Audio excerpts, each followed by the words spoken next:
kidding. What's up, Cam? How you doing, buddy? Let's make sure this appears right on the. There we go. I thought it was going to be PvP Destiny. I had hope all along, even though they said It's extraction not going to be shooter. Crucible. What the heck, man? Hey, Jimmy Rayner. Jimmy Rayner, it's late for you, buddy. Make sure you don't get a lack of sleep, man, if you got to work tomorrow. All right. Well, what do you think? You guys ready? You guys ready to do this? Born ready. Yep, let's do it. All right, here we go. Ready when you are. Oh, crap. I don't think I set my settings for my outputs. Hold on, let me just double check. But recording. Nope. It's still going to go to 300 celebration. Let me see if I still have that file. I do. No, I don't. Shoot. Okay, well, we're going to go by, what's up, Dorath? We are going to go by, how can I do this? Dang it. I did everything except that.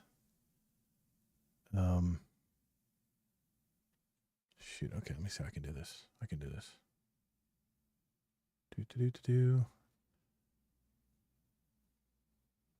Let's see here. Got to think on my feet here how I can do this, because it won't let me do it while I'm streaming. So, dang it! I can't believe I forgot to do this. Yeah, it's locked in. I'm pretty sure I got rid of that. Oh no, I didn't get rid of it. I didn't. Okay, I can fix this. Sorry, chat. Just one sec.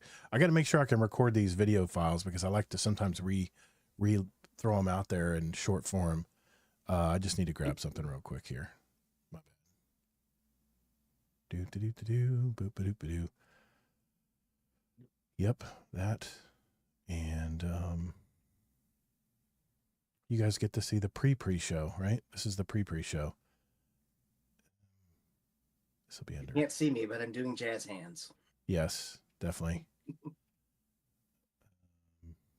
There we go. It's going to be right there. Let me just find the file, and I'll just whip it right back to where it was. All right.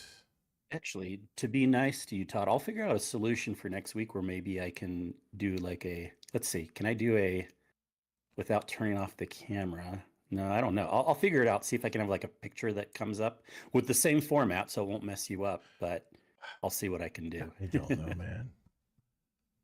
Nope. I still think it's mostly something you got to figure out on your side, but I'll see what I can do. No, it was a file that actually. I just locked the garage door, and my wife and my daughter just went for a walk, so they can't get in. Hold on, I'll be right back. Of course.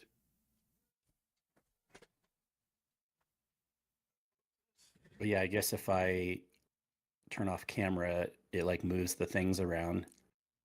So if people are just watching on Discord, it's no big deal. But if they're watching YouTube or Twitch, the way Todd does the OBS messes it up. And then I might be able to find out a way where I can, because I can have different backgrounds.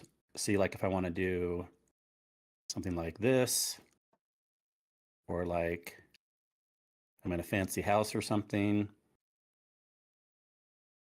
But it still shows me. So gotta love going live. All right. No, Dorath. I don't turn it on and off again. Come on, man. This isn't the 80s. For that. Turn it on and off again. Jeez, please. Alt F4, the most important control in a damage check in a raid. Oh my goodness. I'm gonna turn your volume up just a little more. Just a little low. Is that where you're gonna be sitting from your mic, Taco? Yeah, I can adjust my gain as well. No. Don't let me do it independently. That way you'll shoot way up when I'm already raising your gain up. You should be good. Okay. All right, let's do a podcast. This. All right, let's do this. All right, I got it fixed now. We got it fixed. We saved it. Here we go. 3, 2. What's up, Guardian? Welcome to episode 301 of Guardian Downcast. I'm your host, Todd the Gator, and I'm a day one Guardian who loves gaming and especially the Destiny franchise. We're the podcast that's all about your stories, your community, and your destiny.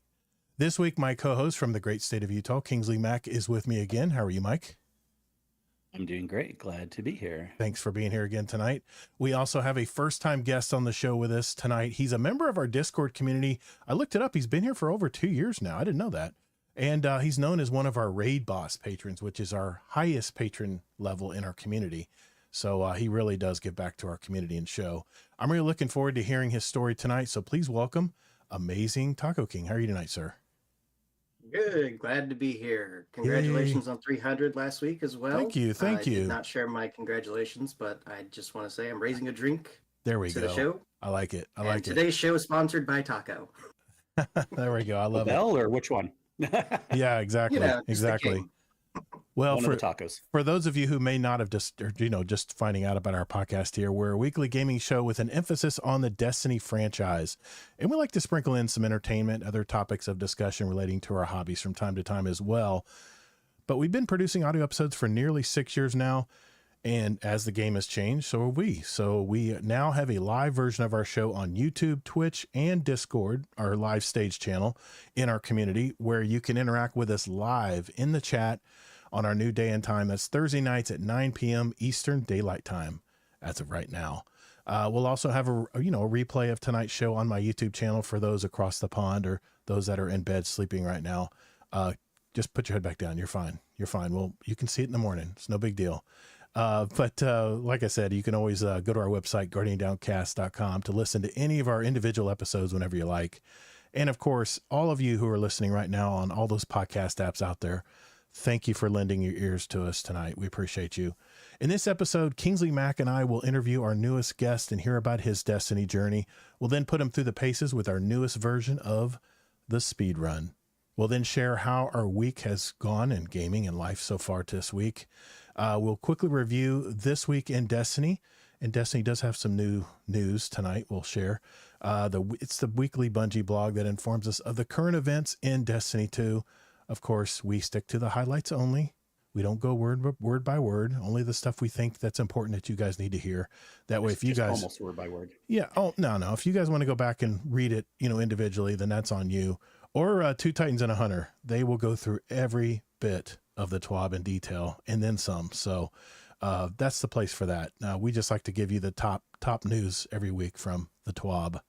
Next, we're going to have our topic of the week. And in this week, we kind of have two topics to discuss. One short one from myself and the other our guest, Amazing Taco King, brought to us tonight. So I'm looking forward to that discussion. And as we do nearly every week, we'll look to our Discord community for any questions for the show. We'll go over the results and comments for our GDC question of the week. This is where I ask a random question every Monday, and Kingsley puts together the survey for me with the possible answers. And then we share the results live on our show. And if you want to participate in that, just look for Question of the Week channel. It's right there in our Guardian Downcast section of channels. And like I said, I might even share some comments as well. Finally, we're going to add some music to our Guardian Downcast show playlist. It's been a while. We have a lot packed into the show tonight. So if everyone's ready, let's roll. Well, You should have a little. Sorry. No, go ahead. It's all right, man. You should have a little sound segment in between. I should. Rolling. Limp That's Bizkit. just the way I've always, you know where I got that from, right? It's from 9/11. It's what one of the heroic members that were on the plane that fateful day, they said, let's roll. And that's when they took over the plane and it crashed. See, yours is more respectable. I just keep thinking Limp Bizkit. Keep rolling. Hey, I like Limp Bizkit. Rolling. I got that reference as well. But I want to turn to our guest tonight. Let's start there, Kingsley. Amazing Taco King. Where are you from, man? I am from Georgia primarily. I live outside the metro area of Atlanta. Man, I know that area well. What is it? The 429? Was it the fourth something? It just circles around and loops around Atlanta forever and ever. Gosh. I-285. That's it. 429's a toll road in Florida. I don't know what I was thinking, but yeah, I know that area well, man. I'm actually an Atlanta Brave fan. Have been ever since Chipper Jones from the Orlando area was a legendary third baseman for the Atlanta Braves. But yeah, man, that's a great town. I've been there so many times, usually sitting in traffic trying to get through.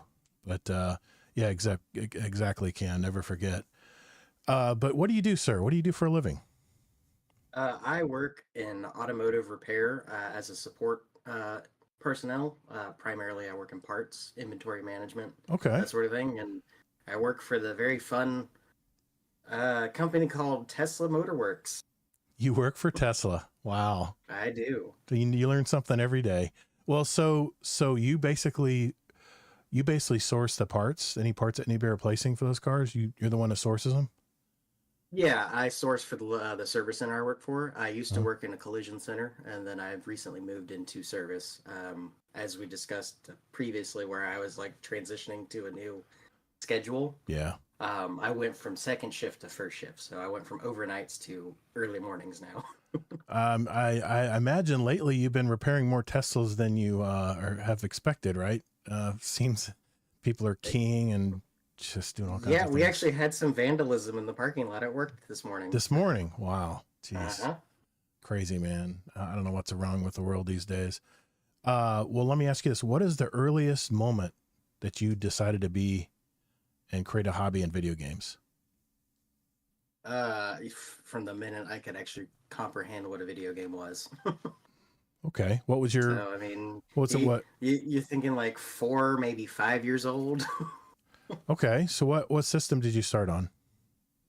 Me and my brother went to a babysitter Uh-huh. when we were younger, and she ran like a small little babysitting business out of her house, and she just had everything there for her kids. So I think Nice. the first system we played was the original Nintendo Entertainment System, Okay. the good old NES, Super Nintendo, Sega, Genesis, pretty much anything from that time period on. I've either played it, touched it, or had it at some point. An old soul. I like it. I like it. Very cool. Well, how did you find Destiny? Now let me ask you, are you a Destiny 1 original player or are you a Destiny 2 player? Closed beta access, actually. Wow. The original OG. Yep. Well, how did you find out about this game, man, long ago, back in 2014? I mean, I remember seeing the old rumors online that Bungie's working on a big project, hush hush, no one talk about it, and like you would go look it up back when the internet really wasn't useful for anything other than just being there. Right. And it's like you go find this clip and it's like some blurry image of someone saying, I saw the project, and it's just a blurry image that you can't see anything from. And then eventually it became more profound with the rest of the world and gaming news in general. I think the first time I even read about Destiny in full, like an official commentary, was a Game Informer article that was like a little 6x8 inch paragraph. I remember that, man. I followed everything when it came to Destiny. Destiny it's what I was looking for at the time. I was so burnt out playing Call of Duty. It was my savior in video games because I was about ready to call it quits in video games. But gosh, that smooth, beautiful interface that you saw, very very futuristic. It just, ever since I saw it at, what was it, E3, I think they did the little teaser, and I was like, what is this? Because it was like nothing I'd ever seen before, right? Yeah, it's crazy. The first time Prismatic was truly seen, but no one remembers it. Wow, that's true. In that E3 demo, if you pay attention, the Warlock throws Really? a solar grenade and then void bombs That's immediately right. after. That's right. I remember that. Yeah, I still have some of the original advertising sometimes I use in my videos, but that's pretty cool. Is there a memory from any Destiny 1 or Destiny 2 that comes to mind now that you'll never forget? I mean, there's quite a few throughout the years. I mean, the first one I'll never truly forget was the first time I successfully did a raid, which for me it wasn't Vault, it wasn't Crota. It was actually Taken King was the first time I got into raiding in Destiny, and the first time we had a full complete. It was probably one of the coolest feelings in the world. Kingsley, that was your first raid, right? Because you were taking tot. Yeah, it's Nice. not like it's not like we couldn't have done the other raids, but people were only wanting to run King's Fall at the moment. Yeah. So it actually took me a while because I started February after Taken King came out. So it actually took me a while to loop back around to Vault of Glass and Crota, because especially until they updated them in the last year, no one really wanted to run them. So God, I remember But yeah, that. Never King's actually Fall. ran them from start to finish before. Yeah, King's Fall is quite an epic one to start with, and you would Was. think, in a way, maybe that would be my favorite raid, but it's not my favorite. But it's Mhm. great memories. It's always like a pleasant raid to run. Yeah, I think you asked me that last week. I think that is my favorite raid of all time in Destiny. Just something about it, man. It just has so many different encounters and places you have to get by along the way. I'm thinking of the Dick Wall and stuff. So, yeah, I mean that's such good times, man. But It's an initiation for the uninitiated. I remember when I didn't get in the first Vault of Glass, I was so pissed. I was in an old man clan, like an old gamer. It was like gaming dads. And I remember I showed up early and there were 6 people that ran it even earlier. I'm like, what the hell? I was so pissed. But time flies, I guess. What character in the game do you like the most and why? This could be an NPC, any character in the game, Destiny. I mean, the comedic relief from Cade and Taken King was really great. A good go-to. Mhm. But I actually like the over-top voice acting and just overall ostentatiousness of Callus throughout Destiny 2's career. I like it. That's a first. I don't think anybody's ever mentioned Callus. Yeah, he's so full of himself, isn't he? That's awesome. And Lightfall, when he's like, "I'm magnanimous," it's like, okay, sit down, guy. I wish they'd bring the Levy raid back. That would be so much fun to play again, especially with him, and at the end there. Yeah. Speaking of which, if you were to pick an NPC at the tower or any of your NPCs around the world, which would you pick as your favorite? I'd probably have to go with either Cade or Eris, honestly. They're just so well liked and just so well rounded out story. You didn't say Drifter. That's all that matters. Everybody always says Drifter. That guy just gets. I guess everyone just clings to that guy. But I don't blame him. I'm probably going to hear about him coming up in the next DLC. So, are you mainly a solo player, or do you play with a fire team or a clan? For a long time, I was a solo player. Recently, in the last few years, I actually managed to get my friend, who's hated Destiny since day one. Since Witch Queen came out, he's kind of been slowly getting more incorporated into it, and then until this most recent, downturn of just everything kind of starting to dry up, he's like every week, "Oh, we're gonna do this. Oh, we're gonna go do this. Then we're gonna go do this. Then we're gonna go do this." It's just like, okay, cool. I'm tired. I'm going to bed, but we have to finish the Nightfall. Tomcat and Socks, thanks, brother. Hey guys, stopping by to say love the show. Appreciate your hard work and passion for the game. Long live Destiny. Absolutely, my good. Absolutely, my dude. Thank you, man. Thanks for stopping by and saying that. Okay, very important questions coming up here. So think very carefully how you answer these questions. You might be judged. Amazing Taco King. Do you do bounties? Only if they pay well. Well, that works. That works. Gunsmith bounties pay very well. Okay. I don't do those. I don't do those. I only really do like the seasonal bounties on occasion. That counts. The special events. That counts. I'll accept that. How did you originally find our community, by the way? Our Discord community? I think it was about June of 23, I believe, is when I found it. Or that's when I joined the Discord. I think I found it before. I think I listened to the podcast the last half of the first of that year, so 22 before. So I think it was about Season of Plunders when I actually started listening consistently. Very nice. We get so many very interesting names that join our Discord every day. And I remember Amazing Taco King. I'm like, who is this dude? When you joined, I remember certain names that joined the community, and we've had some ones that are out there though. Hey, Jimmy Rayner, thanks for stopping by, brother. Get some sleep, brother. Yeah, we get the replay if you want to watch it again tomorrow. Yeah, I hopefully will be doing a Saturday raid. We'll have to see if Kingsley, we can drum together our team and get it done. I think we're going to do a Deep Stone Crypt this week, just so you know. Thank you, man. Gotcha. Titan Hunter or Warlock main? I mean, if you go by my time played, it's Hunter, but I'm actually a jack of all trades. I like it. I rotate every other season. So I think when Lightfall came out, I started out as Titan, then I moved to Warlock, then I finished out with Hunter, and then I kind of just Man. played all three in the last season. I need to do that, Kingsley. I need to play a different character every season. That makes sense. Because right now I play Warlock mainly. It's the first thing I go to whenever there's Yeah, new content. because you try to claim you play all the characters Yeah. equally. Whenever Guardian games come around, I'm like, bullshit, because like you really only play. You're right. If Call you me really out. played them equally, you would swap different seasons. I should do that though because hey, 99 cap. Like, you don't have to if you don't like the other but that's characters. no, it's only if you want. No, I actually like playing all three of the characters. Now, man, I tell you, one thing that Destiny sorely needs is a fourth character. That would be something that would really raise the bar. But you don't even have time for 3. True. But yeah, If you give them all Nova Bomb, he'll play them all. I'll play them all. If you give me Prismatic, they can all throw Nova Bombs. I'm good to go.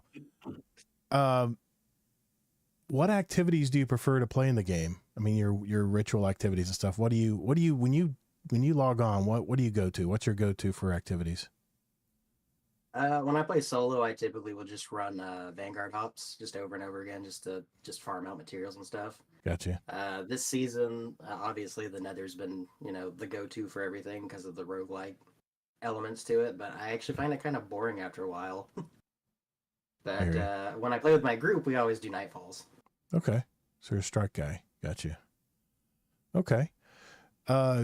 What one weapon in your vault will you refuse to delete and why? You can look at them if you need Honestly, to. I'd get rid of all of my weapons. I actually have a piece of armor I wouldn't get rid of, and the only reason I won't is because, and I can send you a screenshot of it later.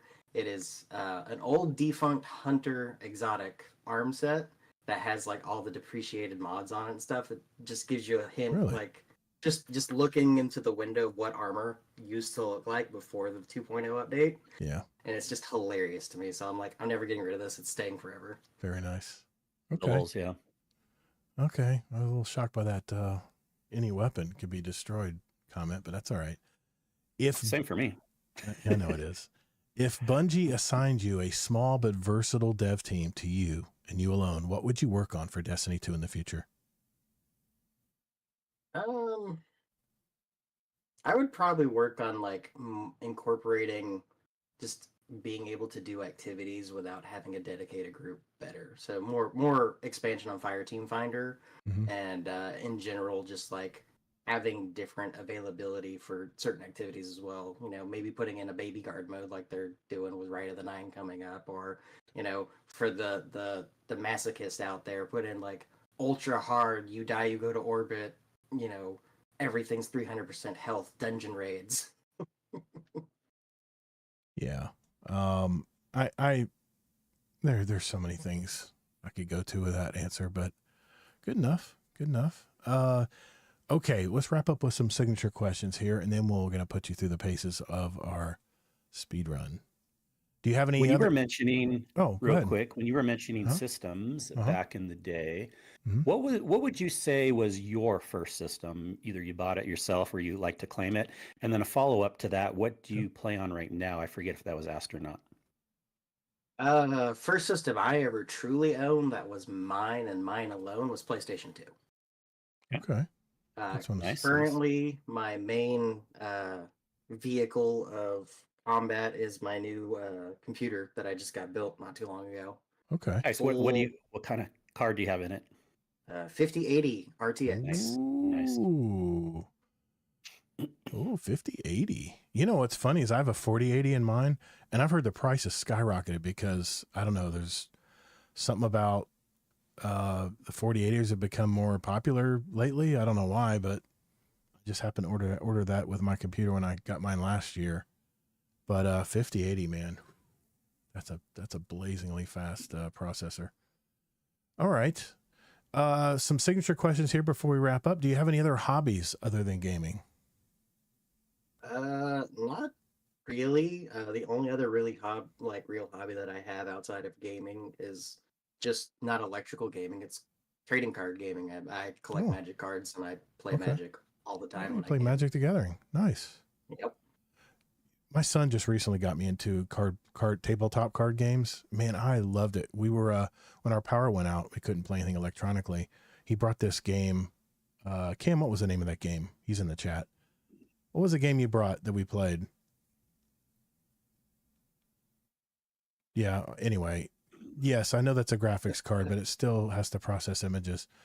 There was a game he brought that I loved. I was so addicted to that game. So I mean, I missed the boat, man, because I never got into. I did tabletop board games, but I never got into card games, and I am always a little jealous of people who play Dungeons and Dragons and card games like that, and Gwent and things like that.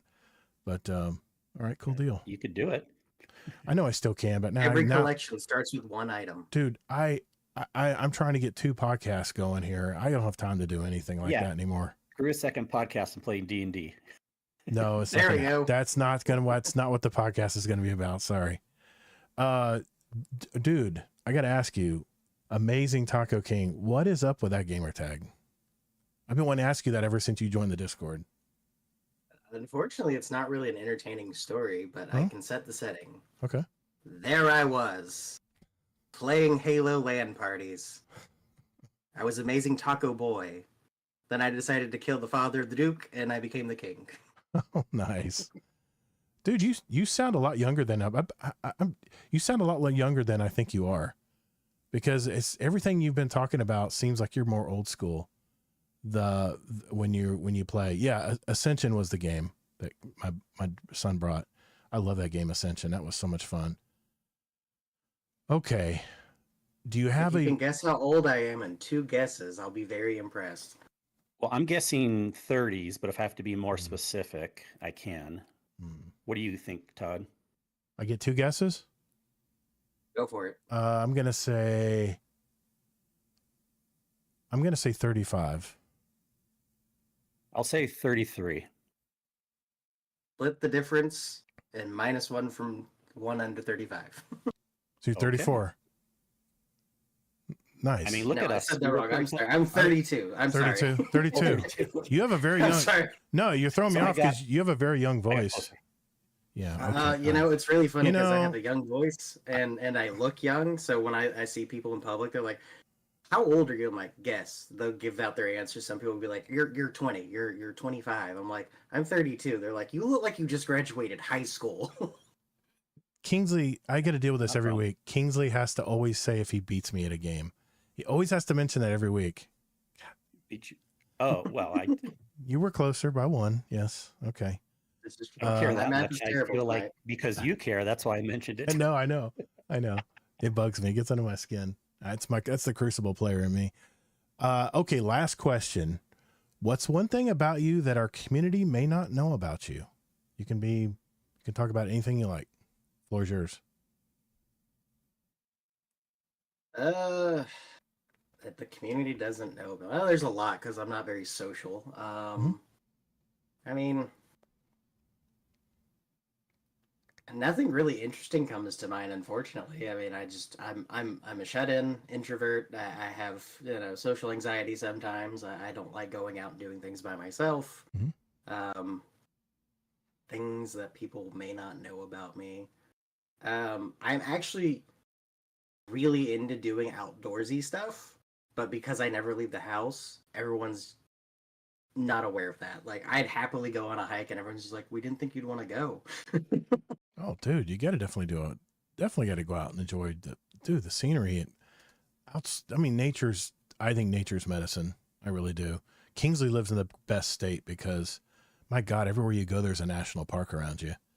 And That's where the sun lives. the mountains, man, are just fantastic there. I mean, I've been to a lot of mountain ranges. I've been to the Rockies. I've been to Montana out that way. I've been to the Smokies, obviously. I've been to almost all the mountain ranges in the United States. But man, Utah has the coolest mountains. I realize it's part of the Rockies, but it's still just People in Colorado will disagree and fight, but yeah, it's definitely Utah. it's the and Red Colorado Rocks. have some of the best. Yep. it's the Red Rocks, man. It's got to be what it is. But I was just flipping through photos of our trip back in 2022. My God, it seems like we just did that. Man, it was So great. southern Utah, yeah. I thought you meant the actual mountains that are green forests and Well, snow and trees. Bryce Canyon. I mean, that is glorious too, Acadia yeah. National, not Acadia, Zion National Park. That place didn't look real to me. Zion. Did not even look real. It looked like I was on a movie set somewhere. It was nuts. Well, amazing Taco King. Thank you for sharing a little bit of your life with us tonight, but you're not done yet. Not done yet, because we have the speed run, and I'll leave that to our buddy, Mr. Shax. You'll hear it in the overlay. I'll put it in later. He's asking the speed run. That's pretty cool. No, he has that little saying when you get you ran out of medals in Crucible.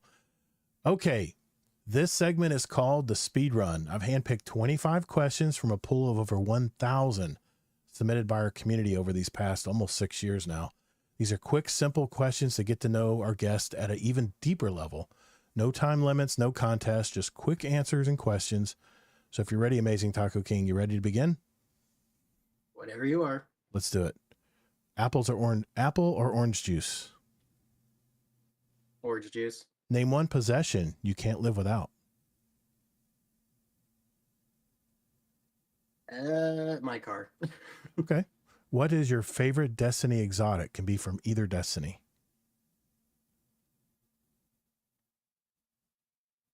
You know, when you're on the spot, these are more difficult than I thought. They are. Well, it could be armor or weapons, by the way. Let's go microcosm. Okay. If you could choose, who would voice your ghost?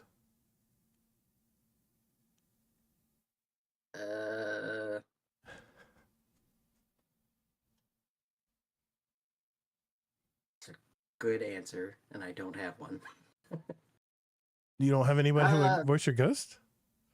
Not really off the top of my head that I can think of. I think I said Christopher I would Lloyd. go with original. I would go original Dinklebot, honestly. Okay, I thought it was Dinklage. interesting Dinklage. to have him, yep. Okay, that's good.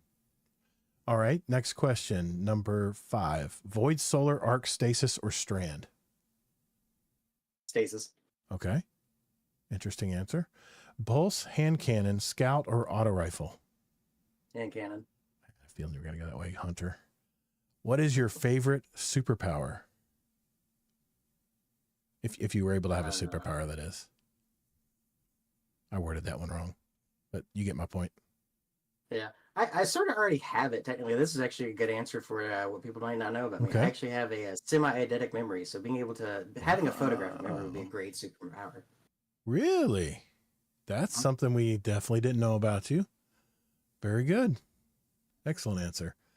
What is your favorite breakfast cereal? Past or present? Golden Grams. Golden Grams. Okay. That's good. That's a good pick. Man, I can taste those already. What's the worst job you've ever had? Commission based. Ugh. Tell me about it. What is your beverage of choice? Coca-Cola. Gotta represent Atlanta. Gotcha. Are you stealth or guns blazing? Stealth if I can help it. I like it. All right. You have to delete one. Gambit, Crucible, or Strikes? Sorry, Gator. Crucible's going. Oh my, I knew you were going to say that. But it doesn't make sense because you're a hunter with a hand cannon, which excels in Crucible. But okay, I'll stick with your answer. Well, when I play Crucible, I got a glaive. Hand cannons are really good in PvE, Todd, even though you don't like them. Not another Jimmy. Not another JD Kent. Okay. What is the best Destiny subclass? Any character? Full subclass, I would have to honestly go with I don't remember the specific. Is it Riftwalker, the other Void super for Warlock? Oh, That is probably one of the better Void subclasses. Kingsley, you know it. Was it Voidwalker? No, it's Or what was the question? Sorry. the one where the super where you run around and pulse people with void. No. Gosh, I don't remember. No one uses that. He does. It's his favorite. It's not Void Walker. Void Walker's just the full overall name, at least with Right. D1. But what's it called? Anyways, Oh well, I'll look it up. he'll look it up. Okay. Question number 14. What is your favorite Destiny planet and why? Mars. Destiny 1 Mars specifically. But overall, because throughout Destiny's lifetime, you see 2 different biomes and like 3 different facilities and backgrounds for Mars. Nova Warp. Nova Warp. I was waiting for you to say Yes. it. Nice. Okay, question number. This is a very important question. Number 15. Krispy Kreme or Dunkin'? Krispy Kreme. Neither. No, Oh, off the show. Banned. sorry. I'll shut up. This is the guest. I know you want to answer him too. That's why we already did. We already tested each other, Kingsley. All right. I know. If I would have known, I would have put that in yours. Which is But he worse? studied this time. Yeah. Which is worse, supplicants or exploder shanks? Supplicants. I agree. They're very, very sneaky. Describe yourself in one word. Adaptable. Okay, I like that. Pick one cheese, cheddar, Swiss, or Riven. I would honestly have to say neither. Gouda's better. You don't like the Riven cheese? I don't think I've ever had Riven, honestly. Kingsley, you've had the Riven cheese, haven't you? I know I've had it. I've done the ribbon cheese. I haven't had the ribbon cheese. I can't remember who submitted that question, but I thought that was, gosh. I thought that was a very smart It's question. annoying but hilarious. It is funny. Yeah. And I've truly never had it because I've never done Last Wish. Oh, okay. Okay. That makes sense then. That's why I didn't get it. Okay. Can you drive a stick shift? I cannot, unfortunately. Okay. Favorite armor shader color? You can look it up if you need to on Dim. It would honestly depend on the piece of gear, but the one that came with Echoes, which was it came with this last expansion that I can't think of, Final Shape. Oh god, what is it called? Super black? No, it's not Super Black. That came before that. Yeah. Well, some of us got it before it. It's the resonant one. The one that has the resonant glow, the dark resonant glow. I cannot think of the name of it. Chat? My life. Anybody think of it? Which one he's talking I about? don't have Dim. You know, that's another thing. Not to get off topic here, but Bungie, please. Can you please let us organize our shaders better and have names under them would be nice. Something like that. Okay. I digress.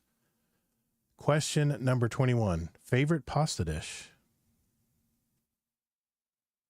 Does chicken parm count? That counts. Chicken parmesan. Yeah, it would. Resonant usually Fury come with- is Resident that's not Fury. what it's called. I think Okay. so. Okay. All right. It looks like the name of a Titan build. Question number 22. Preferred car or truck brand? I honestly don't have a preferred one. I Okay. just drive a car. Okay. Number 23. Street smarts or book smarts? I'm about book smarts. Okay. Well, if you got an eidetic memory, that makes perfect sense. Millennium Falcon or the USS Enterprise? I gotta go with the Falcon. Okay. And number 25. I asked this of Kingsley last couple weeks ago. Game-winning score or game-saving stop? Game saving stop. I like it. Well, amazing Taco King. You now are further known. Thanks for playing along, man. Appreciate it. Happy to be here. I've got a question for all you out there listening. Is there a speedrun question that you think you should ask or we should ask further guests? If that's, I'm just going to do it again. Hey, I got a question for you guys out there. Is there a speedrun question that you think we should ask our future guest? If so, let's hear it. Go to our 2026 speedrun channel and submit your question. And at the beginning of 2026, we'll have 2 drawings for a $25 Amazon gift card. I mean, what do you have to lose? Let's hear it. 1 entry per member will go into the drawing, but you can submit as many as you like. And boy, people have. So already we've got a bunch of submissions. So thank you guys for that. It just gives us more fodder to throw at our guests. So, all right, let's get down to what we've been doing this week right after this. All right, amazing Taco King. I'll start with you first, man. What have you been doing this week in gaming and life, TV, movies, whatever you want to talk about, man? I mean, in gaming in general, I mean, I've just been hopping in around whatever I can play, get my hands on. Primarily this week, it's been Oblivion Remastered. that just came out on Tuesday. Nice little Yep. shadow drop from Bethesda. Yep. And I have sunk, I could not tell you how many hours into the original. It's the only game in my entire Xbox profile that has 100% achievements completed. And I have 100% of it in the background that you don't see the trackers on. It's funny you should say that. My son is in the chat. He's a little bit younger than you, not by much though. And he said, first thing he told me about the first part of this week was, Dad, have you seen this? Is Oblivion remastered? I'm like, son, I didn't play Oblivion. I know you, that was his game. He loved that game when it came out. Yeah. So, yeah, it's, I have not played it yet. I did see the dev update where they talked about what they did different, and it looked good. It did look good, but I'll be honest, I'm just going to go back and finish, you know, my other games that are very similar to that I've got so much to do.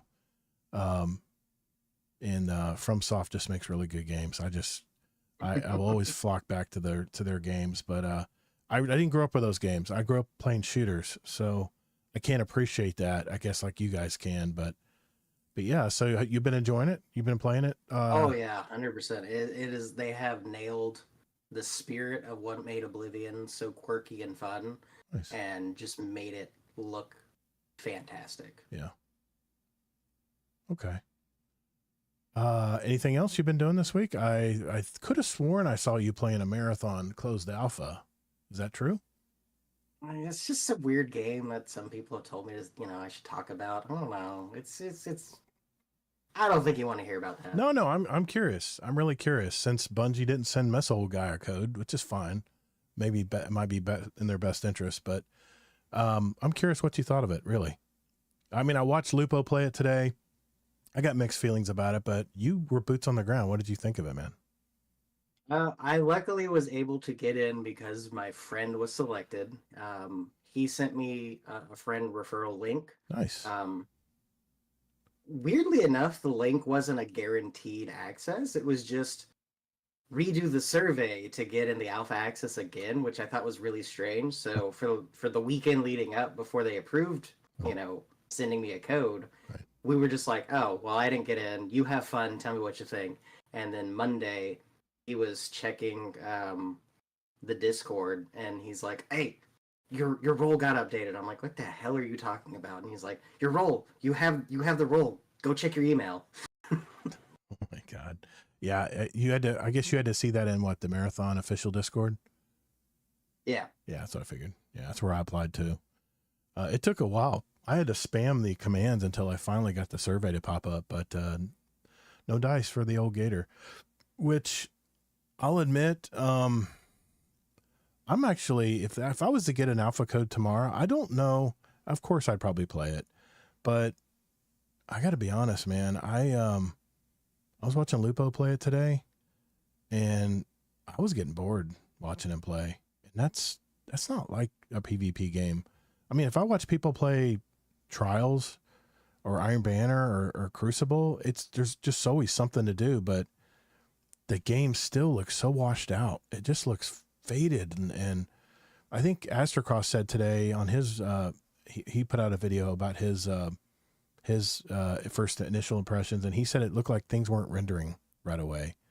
Maybe it was fuzzy as far as the rendering coming in, but what do you think about that part? We have to narrow down. You're not a PvP player, Todd. You're a very specific PvP player. Well, just a linear Destiny, certain type No, of, I there's know. a term for it. But yeah, don't get me wrong. I'm not shitting on the game. I'm really not trying to shit on the game. I mean, I know you're not. I've played but shooter games for decades. Only And certain types. There's and all these new types that you don't like. I've played Apex. I've played. I You don't actually like played Apex. I actually started getting into Apex, but the problem is with a lot of these shooters, if you don't play them a lot, you don't get the map knowledge. You don't know all the latest characters that come out, because they do that a lot in Apex. They put new characters and new abilities out all the time. I love that Apex had a shooting range at the beginning, and I really hope they do that in Marathon, because when you get a gun, you don't know how it fires and how accurate it is. And of course, there's all kinds of mods you can get apparently in Marathon. But like I was telling Kingsley in the pre-show, my biggest fear is I'm going to be sitting there trying to go through all this all these menus in my inventories, trying to figure out what to apply and what to use and what to throw on my gun and get a bigger backpack. And it just seems overwhelming to me as far as going through your inventory. It's the one thing I hated about playing battle royales is sitting there having to, you come up to a bag full of loot and you're like, okay, you just start going through it. But unless you're really efficient going through and quickly basing what you want to grab and what you want to get rid of, you got to be very decisive in that moment. Otherwise you just get shot. You just get killed trying to look at loot to pick up off the ground. Right.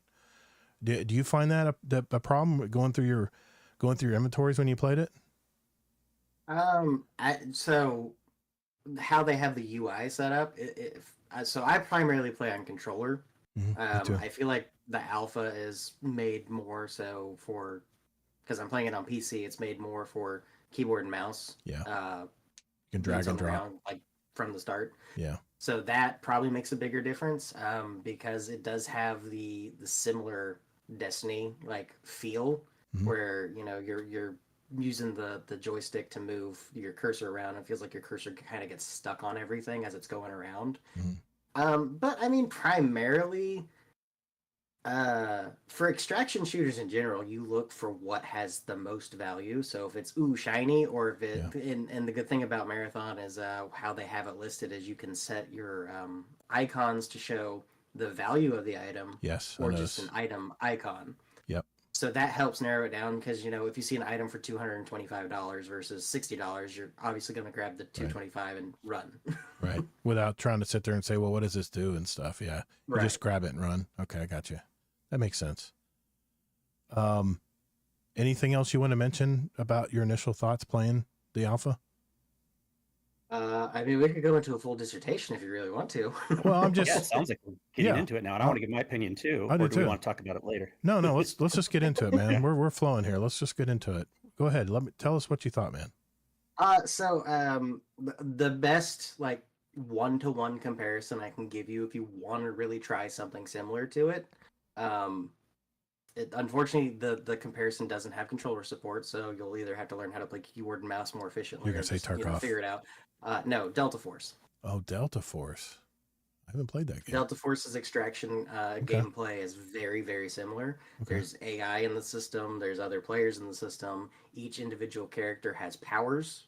Delta Force is a good 1-to-1 ratio of what you can expect to see in Marathon, and the map size is about the same. Okay. What did you think about the map size? Was it plenty of room to move around, or? They honestly, for like a battle royale style, because that's what most people are going to when they think of extraction shooters, because they see like Tarkov, or you see like PUBG, which is like you have that big wide open area and then it slowly narrows it down to force engagement. The maps in Marathon are actually really, really close together. Like it looks like it's far away when you're looking at the map, but I mean, like, you sprint at a pretty considerable pace, and that 500-meter mark that you have out there, you can run up on it in like 10 seconds, no problem. Okay. What did you think of the weapon feel of the weapons you were using? We haven't found everything yet, and I've been seeing some other things on some streamers. When I was at work, I was watching some gameplay in the background. They're finding other weapons too. I primarily, from the old heydays of Call of Duty, 4, World at War, all that, my go-to for most first-person shooters has always been sniping. Any form of long-range combat was my preferred go-to. I can say without a shadow of a doubt, sniping feels amazing in this game. Glad to hear that, because that's what I like to do too. Now, how snappy is a sniping to targets? Is it kind of slow and heavy, or? Aim down sights is not as slow as just flat, most FPS. It's a little bit snappier than Okay. Traditional. I'm sure once you find certain mods that make it even faster, it'll be even, like just real quick, like 0.2 seconds, you're up and ready to go. Okay. But I mean, just default, you pretty much have like essentially snapshot sights ready to go on almost every weapon. Okay, good to know. Kings, do you have any questions for him? You look like you're chomping at the bit. Questions for him, and then I'll just give a couple impressions what No, I saw too. go for it. So we know that they don't have all the maps out yet, and we know that they're going to still continue to work on shading and colorization and stuff. So I'm not as concerned about things look kind of a muddied green on the outside of just one map right now. Okay. But all that being said, since we know they're still going to change some and make it better and add more stuff, that even where the state is an alpha, do you like it enough? Is it a game that you think is pretty fun, just where it is today? So I wasn't really into extraction shooters to begin with. Um, However, the quick turnaround for this one for the gameplay loop, and I mean, extraction shooters in general, most people, a lot of people's fear when they play extraction shooters, as I've learned throughout the last few years as they become more prevalent, and honestly, kind of feels like they're in the decline already too, which is really weird that they've sunk their ship to this to a degree. Mm-hmm. But like, hey, business marketing on a macro level, that's way beyond my pay grade. So, but like in general, most people's fear is, well, if I get in there and I keep dying and I lose all my stuff, I can't come out of that hole. Most extraction shooters do have like some kind of safety net where they'll give you a freebie kit if you lose significantly enough. So like at the end of the day, it's extraction shooters really just rely on that gameplay loop of like just get in there, get in there, get it done, get out alive if you can. If you can't, reload, relock, go. And the gameplay loop for Marathon is very quick. Like you have 20 minutes per map, or I think it's 25 minutes overall per map or per round, I should say. There's only like there's only like 18 players on the map. The AI is actually really, really intense at times, and they will hunt you down. Yep. Like, they don't think they're basic. They can be as hard as real players. Yeah. Yes, they can be. You can easily exploit some of them too, because it's like, oh, shoot the head. Oh, that's a weak point. Like, shoot the shiny. That's gamer logic. But like perfect example and hilarious moment we had a grunt AI robot like hunting us down last night, and it literally like This Is Sparta kicked a window open and just ran in the room and started shooting at us. It was the funniest and scariest thing at the same time. Can't believe it kept following you though. That's really cool for AI. Oh, they will track you down. I like that. They have a sound radius of where they can detect you, like a player would. Like you hear footsteps, and your first instinct as a player is, hold up, what's that? These things, they hear footsteps, are like, all right, cool, I'm going that direction, and I'm going to find you. Well, when you encounter the AI, does it feel like a sound trap to you? Like it's going to attract other players to you when you're trying to shoot these AI, or do you feel comfortable? I mean, it's always going to be it's always going to be a risk-reward style of gameplay. That is 100% what extraction shooters are about. Fly by the seat of your pants. The ones with AI in them make it to where, is this engagement worth it? Because if you have a contract, and for Marathon example, you have the contracts you do. Fun thing, excuse me, to know is in the contracts, if you complete your objective in the contract, you lose and you die, you still get progress on your contract. That's a good plus in my opinion. That. Okay. It's a bounty basically. Yeah. Like it. You do objective, you get reward for it. So like that's a good gameplay loop too in itself too. But like it's always risk reward. So like if you're carrying, $3,000 worth of gear on you and you get an engagement with, a small battalion of robots and you don't know if you're the last ones in the map or not, like that always comes down to your preferences. Like, is this worth my time or should I just book it? To me, I always want to engage because, that brings more excitement. Like, I'm not competitive by nature, but in these types of games, like, if you don't throw yourself into the fire, you never become accustomed to it. So, like, when it comes to actually pushing an engagement, you're always either you have an adrenaline surge and you're kind of freaking out, or you just don't know how to think or act because you're just like, I don't know what's going to happen. I don't want to lose my stuff. But if you just throw yourself at it, you become immune to it, and then it just becomes more fun. I like how there's the fear of losing your stuff. That kind of gets the adrenaline kicked up, That makes PvP games really fun, at least to me. If I think I'm going to lose something other than just respawn, after you get shot in Crucible. Yeah.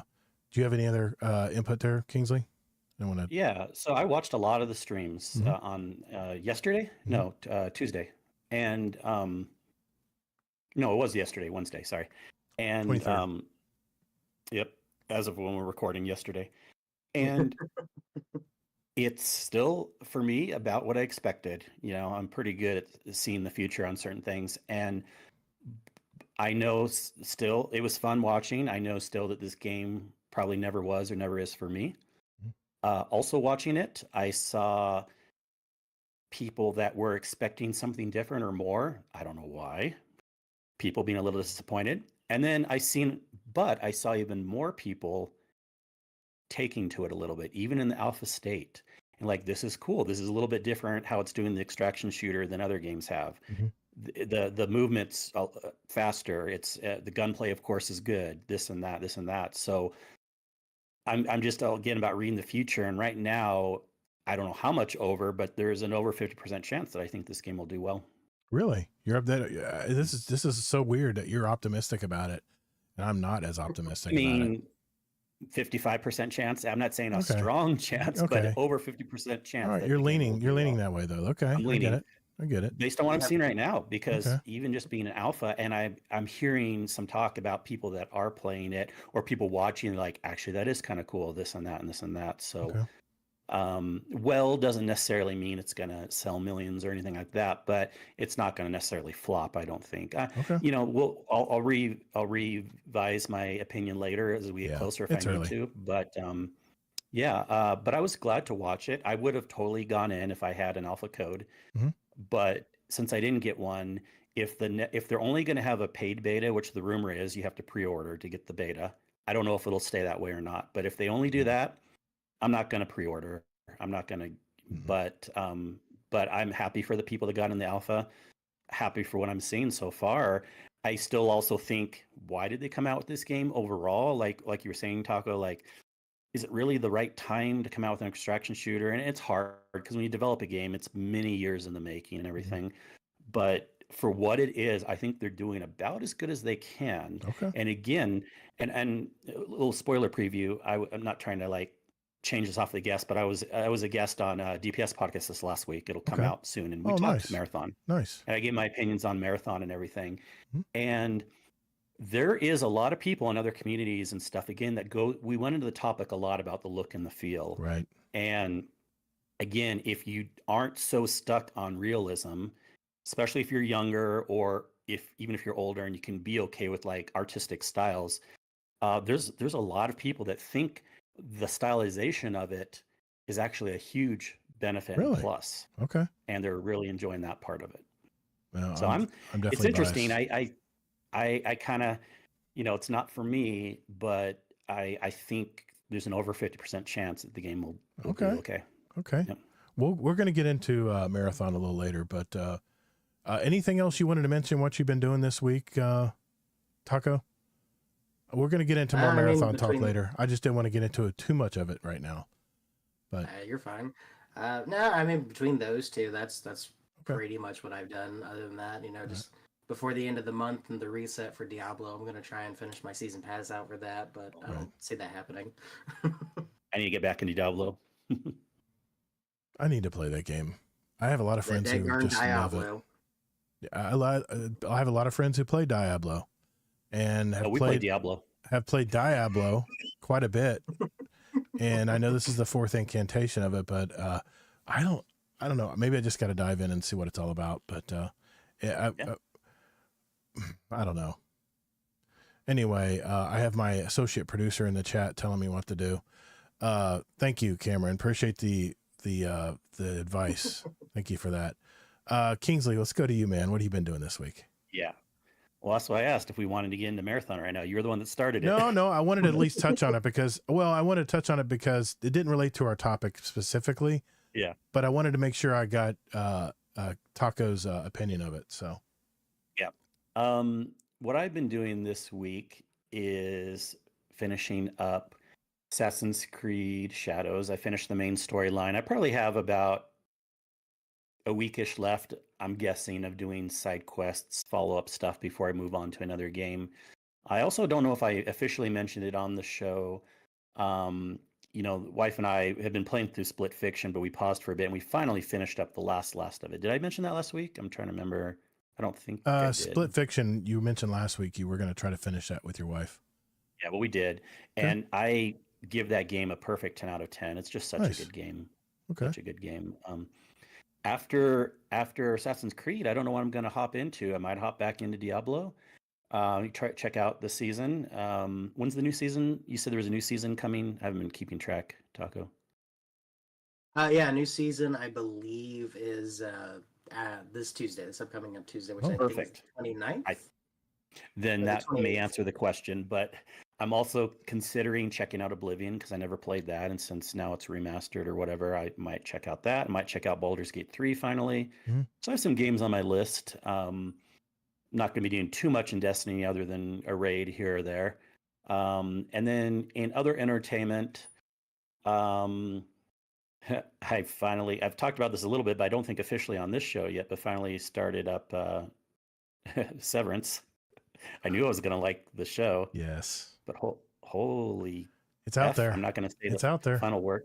No, I love it. This is the type of show that I need. I give it like a 9.5 or a 10 for season 1. Yep. And season 2, I rank it down a little bit. I haven't finished it. I have like 3 episodes left. I rank it down a little bit just because they try to be a little too expansive. I prefer just the set pieces where they're in 99% of the time in season 1. But season 2, I give it like an 8.5 or a 9. Still really, really good. And so glad I'm going to be finishing up tonight. I have like 2 episodes left. So nice, I'm excited man. to get You've been, oh my God, I can't believe you're binging it. Yeah, I can't talk because I've been binging a few shows too, and I'll mention that in a minute. Anything else you want to break on? That is about it. Okay. Turn it over to you. All right. I have not really been playing much video games this week. Only video game I did play, we did run a Deepstone Crypt raid with, of course, my co-host Kingsley. Allocate, Running Red Line, Zombie Pops was back, and HD Tech joined us this time. I did get my Solar 200 RPM Scout Trustee, which is one of my favorite legendary scouts in the game because it is a 200. I actually crafted 2 of these rifles, one for PvE with enhanced reconstruction and enhanced incandescent. The second is a PvP roll with enhanced perpetual motion and enhanced opening shot. I cannot wait to try that in Iron Banner coming up. Hopefully we'll be streaming another Deepstone Crypt raid, I think, because I still got some red borders to get for that.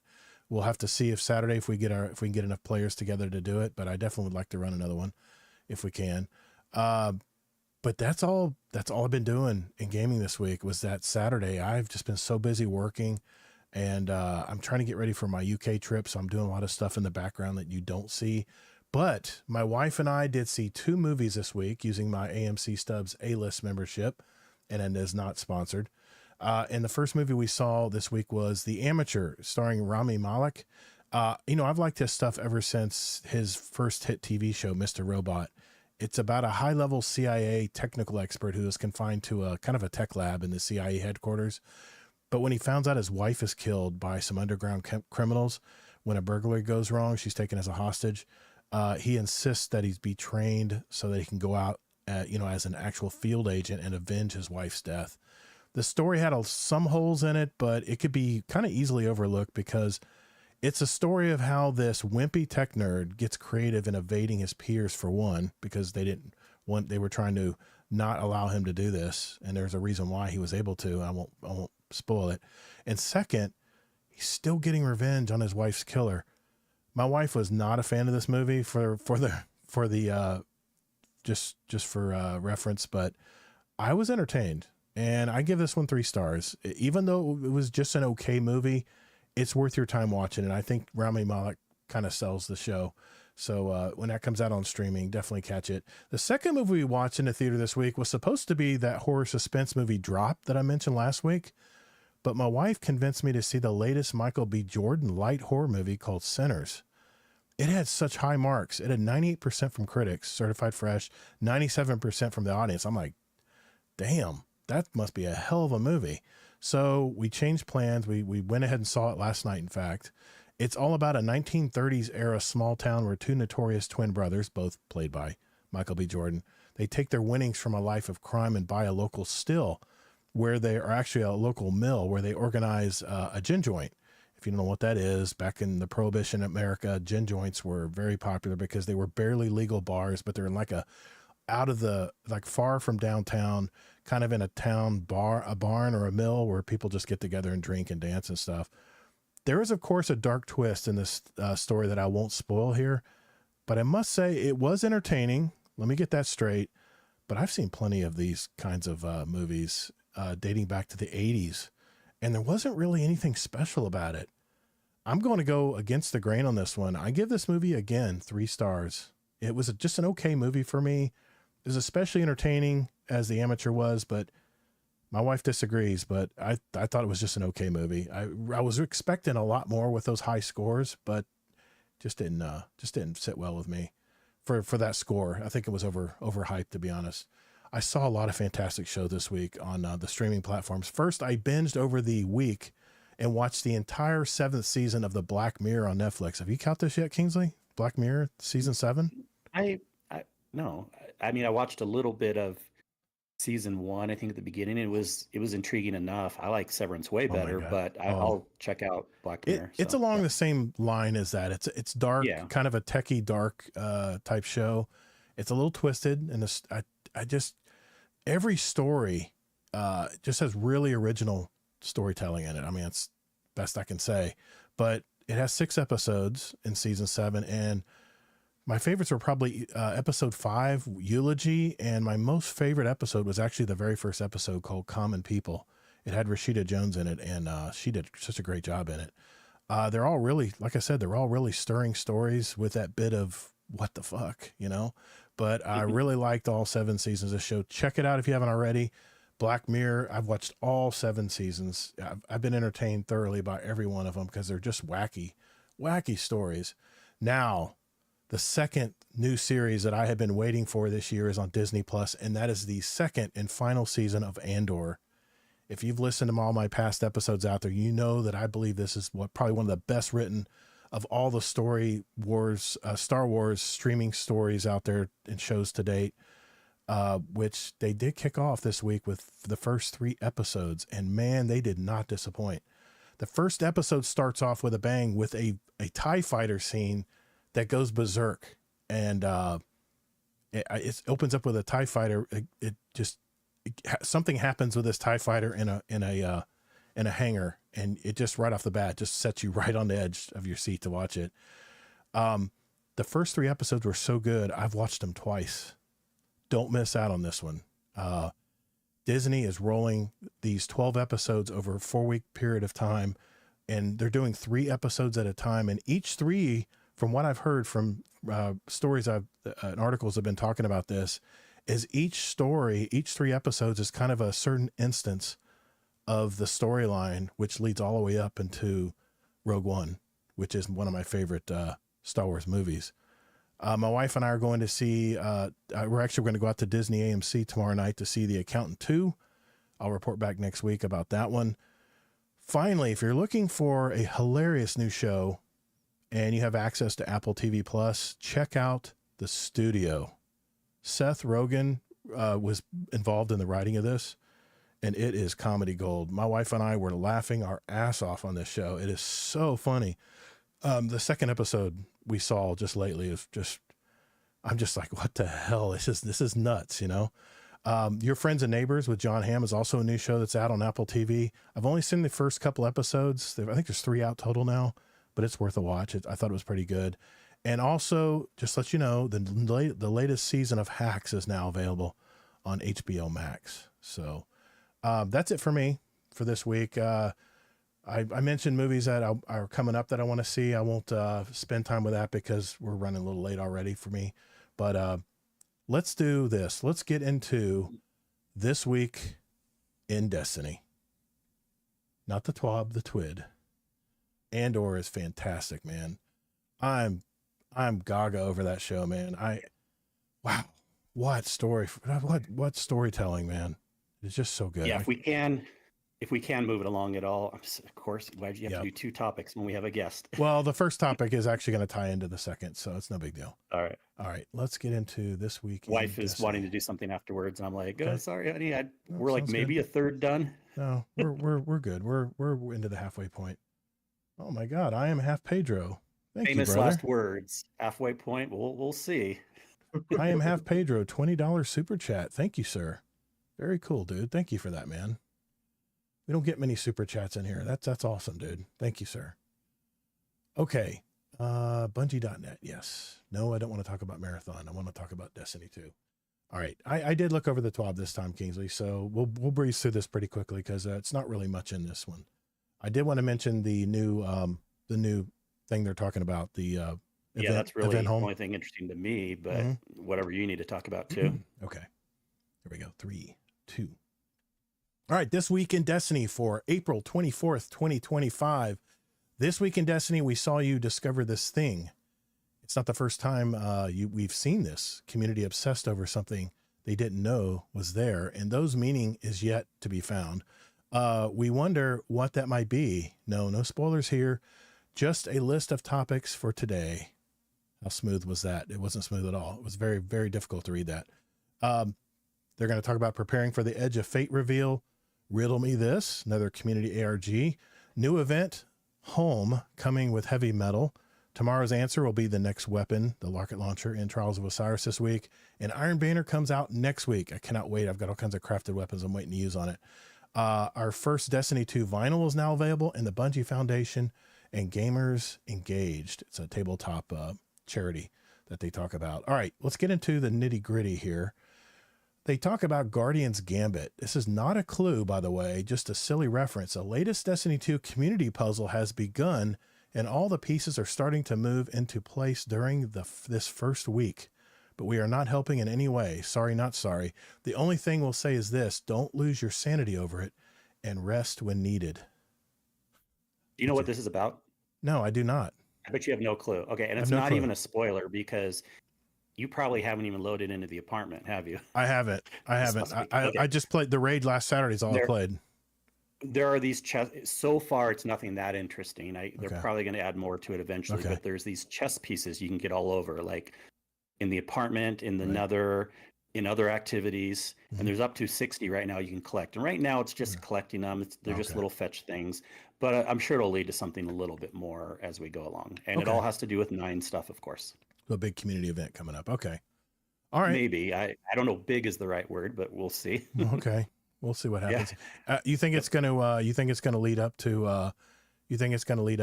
the trial, the Ride of the Nine event? You think that's what it's leading up to? Mm, Or maybe well, that'll be the same week as the reveal, right? well, yeah, those two are the same. But if you're asking the question of this Yeah. thing, I don't know if it'll lead up to that or go past it. I'm 50-50 right now on it. So, Okay. All right. yeah. Curious.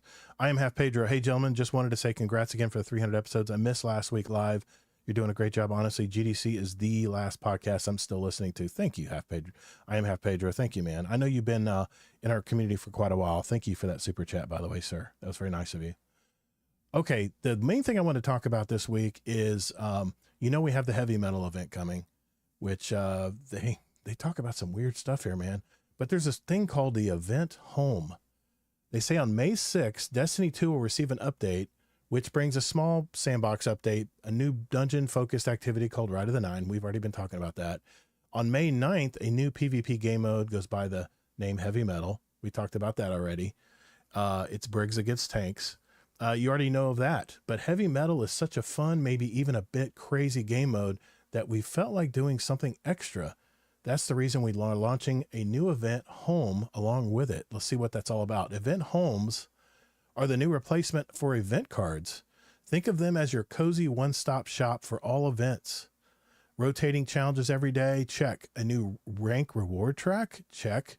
A page to quick launch into event activities and visit Space Grandma? Check. Page for the event title and your favorite event triumphs? Check.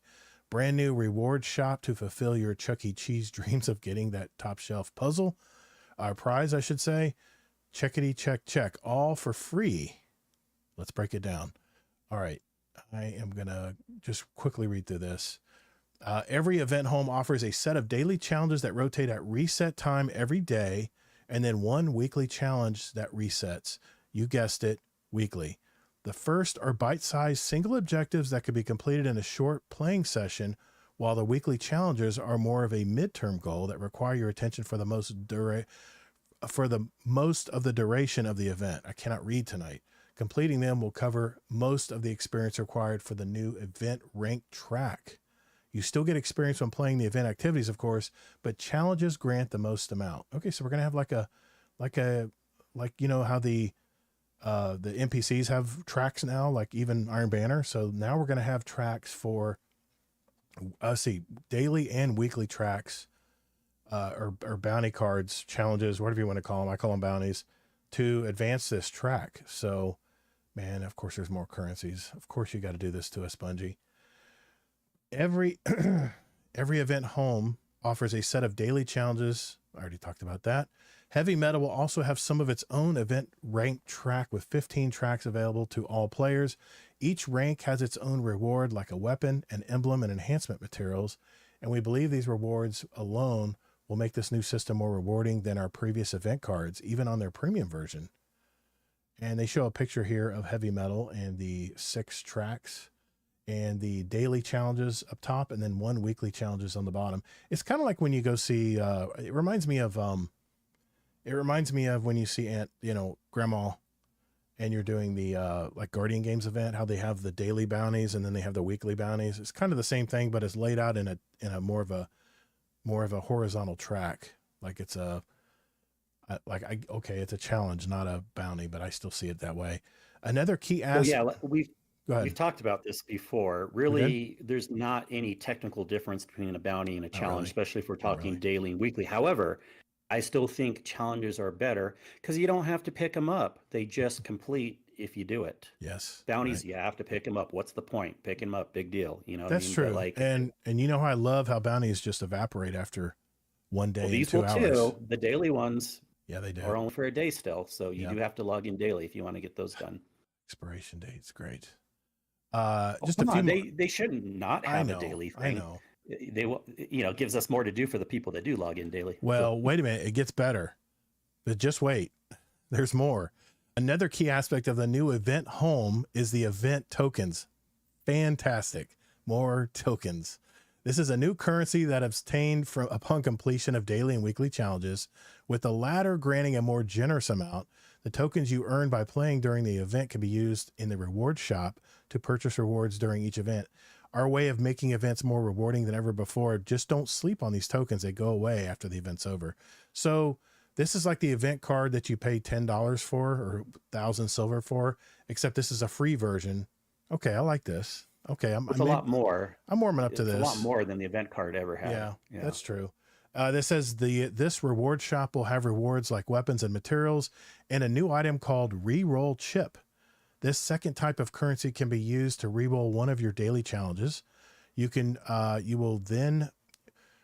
will use these to accelerate your progress, as you can reroll challenges you have completed already to get an additional daily one. Okay. You can also reroll to get a different challenge if the one available does not fit your playstyle. Reroll chips can be earned in the rank track, and then additional ones are available, of course, in Eververse for a small amount of silver, probably 200 or 300, I'm guessing.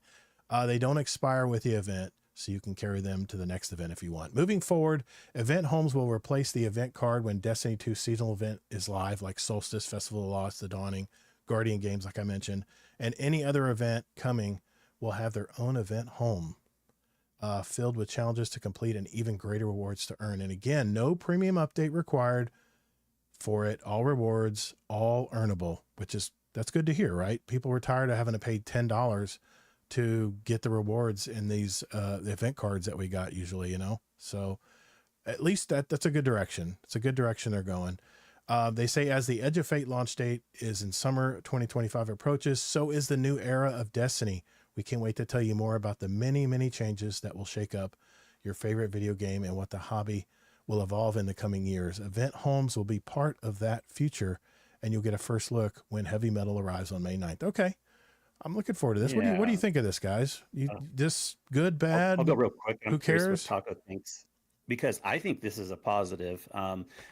This makes events, what we've been calling seasonal events, but Bungie's just calling them events. I think that's a better term because they don't necessarily have to go with the seasons. I mean, obviously the Christmas one's going to be during Christmas time, but Yeah. I think just the word events is better. But anyways, this makes me 10 to 25% more interested, actually. And I think it's a good change. My second point is we already kind of knew this was happening, and maybe Gunsmith will eventually change too, but Bungie's been deprecating the word bounty. Now, again, it's not that much different when you look at a daily challenge compared to a daily bounty, but this also is getting rid of bounties. So the next time the Christmas one comes along, they're just going to be these challenges versus bounties that you pick That's up. true. And again, I think it's a plus, because why have to pick up a bounty? That's just pointless. It's just let Yeah. the stuff be available. I think at one point you said you like picking up bounties though, right? Because we've gone in circles with this. At the beginning of Destiny 2, we didn't have bounties. They were challenges, and then they brought in bounties, and now we're going away again. Do you like actually having to pick up a bounty, or do you think it's just as good it just being there without having to pick it up? What do you think, Taco? I mean, I don't really pick up the bounties for the most part, unless Yeah, like same. they have something that they're worthwhile to do. Even the seasonal bounties, like the ones that I usually will do, Mhm. when they reduce the amount of bright dust you usually get from them, I was just like, well, Right. these are pointless now. Yeah, I get it. You know, this reminds me of Call of Duty. Call of Duty's done it this way for a long time. Even in zombies, you'll have daily challenges that you complete, and when they automatically complete when you get it done. So Yeah. you don't have to go and physically pick one up and stuff. I mean, that has Exactly. Yeah. Yes, you're right, Cam. I do have I do have my little rituals like picking up my gunsmith bounties, but I'll be honest, I haven't picked up a bunch of bounties lately. Obviously I'm playing less of the game, waiting for the next big thing coming to Destiny 2. Bungie's been warning us that bounties are kind of going away over time, and so we won't be able to bounty stack as Nope. much for XP. But that's how it should right. be. I always thought it was silly, anyways. People did that, and then also, but I think about it some more. Todd, tell me truly how you feel, because I think you liked the little sounds they would make when you would turn them in. Are you going to miss that when you're checking them off? Don't get me The little wrong. ding, ding, ding, Don't get me you know? wrong. There's still lots of bounties. There's still lots of bounties to pick up. If you go to the Destiny item, or the Destiny app on your It is phone, right now, but there won't be any more seasonal, and I'm guessing even Gunsmith will go away. But anyways, we'll see. We'll I mean, see. the question was, do you like the sound, not if they're going to go away or I not. just, the thing I hated when I played Call of Duty Zombies about these daily challenges, what if I like how they have the reroll chip. That's very important, because it'll be like, like I'll play zombies and it'll say, use this weapon against, 500 zombies or whatever it may be, whatever. They're usually pretty crazy bounties or daily challenges. And I'm like, man, I don't have that weapon yet, or I don't like using that weapon or whatever, but this makes it where you can actually choose. Yeah. That's what I like. But if they have the reroll chip, maybe that'll make it different for me. But I like being able to pick and choose what bounties I want to go for that day and just throw them in my inventory. And then if they get done, great. If they don't, they don't. But we'll have to just see. But Will you miss the sound? That's still my question. oh, yeah. Man, I wish I had my soundboard on right now. I would just unload because with that you've sound. even said it was like a dopamine thing. It right? is. It Hearing is. the As sound. as an ADHD guy, I love hearing that sound, man. Every time I hear it, every time I hear the jingle and the coins, I'm like, Yeah. it's a little dopamine hit. I like that. All right, we'll move on. Trials of Osiris, like I said, the launcher's coming out this week. More Iron Banner next week.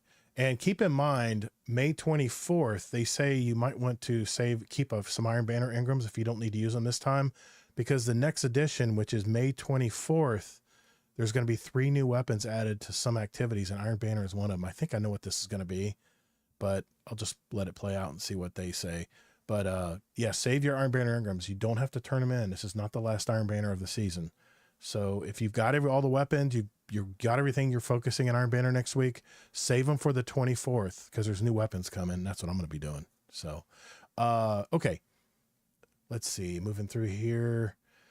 I did want to mention this. The Bungie Foundation supports Gamers Engaged. The Bungie Foundation is once again excited to participate in the Gauntlet. I remember this from last year. A fundraising and tabletop gaming competition supporting our partners at Gamers Engaged. We've got a brand new fired up emblem available for $25 donation, and even your chance to get your self-portrait or a picture of your furry friend hand-drawn by a Bungie staffer. All proceeds will support Gamers Engaged and their Play It Forward Fund, a program focused on providing grants to small organizations making real change in mental health, education, and community. Donations are open now until May 18th. I just want to make sure you mention that. And man, if you donate I think is what they say, $25. Man, that emblem is fantastic looking. What do you think, Kingsley? You gonna donate $25 for that? It's going I to a may or good may cause. not. Yeah. Well, of course, it's a great cause. The money's Yeah. not the issue. I do think that emblem's pretty cool. Maybe I It's will. really I'll nice. have to. I I'll might. have to highly consider that. I'll probably do it. I usually donate everything that comes around. I don't miss much, but okay. Mhm. Player support report. Sunless Cell Grandmaster is not available in Fireteam Finder. That's the one I thought was pretty funny. Yeah. But anything else? I mean, yeah, they should fix that, but Yeah. Anything else in there, Kingsley, that you see we want to mention? actually, the one that's more interesting to me, what people were talking about in the Discord, because remember, people, for two reasons, Yeah. they can't add every issue in this list. It would be much longer. Also, some are just not worth mentioning for whatever reason. But to me, this is a big one. People have been saying that in that Sunless Cell strike, you can't get all the champs. Something's bugged, so you can't get platinum. I heard that. Let me know Yeah. if that's different, but that kind of sucks, I think, because yeah. no matter what version you run it on, you won't get as many rewards, which is sad because, and you still get a lot of rewards. Remember, this is double rewards week. So everyone go in at least on the lowest version. You also get that cool emblem, which we talked about last week, just running this strike, at least on some version, Nightfall Advanced or higher. At least go in advanced because it's match made, super easy. It doesn't feel much harder than the strike version, and give it a try. But maybe they'll find a way to fix that. They should probably just auto-complete it to platinum if there's one that's bugged. Yeah, I agree. That's some pretty bad shit that's broken there, in my opinion. Yeah, I hear you, man. That's it. That's all I wanted to share on this tonight. We're done for today. We're starting to rev up the engines as we approach May 6th, the reveal of Edge of Fate and the arrival of Rite of the Nine. Tons of info to share. Stay tuned as we unveil everything in the coming weeks and months. Before you leave us, check out this Dado video. We had a great time watching. If you want to go down memory lane as we approach a new era of Destiny with Edge of Fate, you'll love it. Obligatory meme template here, and you can click on it if you like. That's it. That's the TWAB for this week. I'm really excited to get into this, and I was rushing through just so we can have extra time on this, but our topic of the week is next. Sorry, I had to breeze through that. I want to make sure we didn't kill too much time on the TWAB since it didn't say a whole lot this week. I did want to mention the whole even quicker. You're right. Okay. I'm going to start out with a topic, and then we're gonna kind of transition into yours, Taco. So, and I definitely want to get into this, but just want to mention something first. All right, here we go. All right, for our topic of the week, I actually came across an article which kind of got my antennae up a little bit. And that's the fact that even though the closed alpha has already started for Marathon, the fact that they are telling you to wish list the game in Steam or wherever you decide to play the game, they don't have a price yet. I wonder why that is. My guess is that they're waiting to see what the alpha players think in the closed alpha. And I don't think they've made their decision on what they want to price the game at yet. What do you guys think about this? We like to try to go with the guest first. Taco, go ahead. Yeah, I don't know if that's necessarily the case, as far as like they're not sure what to price it at. I think the global market as far as gaming goes, maybe they're not sure how to price it yet, because I mean, when you're in, you know, our gaming market, you know, gaming's been pretty consistently priced for, you know, however long, for like the last 20-30 years easy. But, you know, like places in like Brazil or Australia, you know, gaming's like a premium hobby. Like average game cost is the equivalent of, you know, if I remember correctly, what I heard is like a standard deluxe edition here maybe is like $100, but like in these other regions, it's like the equivalent of like 160 US. So it could be they're trying to crunch the macros on, you know, with everything going on in the global economy. Okay. I think it's less that and more along the lines of they don't want to put a price tag on it yet because they're not truly done, you know, finalizing things moving into the next phase. Because I mean, we're in 0.5 alpha stage behind a closed test group. and they're probably going to get the initial like hardcore bugs and key systems kind of hammered out here, and then maybe move on to a higher technical spec and like 0.65 or 0.7 or whatever the next rollout for alpha or beta is going to be. Okay. What do you think, Kingsley? You agree with that? Yeah, I 100% agree. They would be shooting themselves in the foot if they announced the price now, even if the price is pretty low, because when you have an alpha, you should never have a price yet.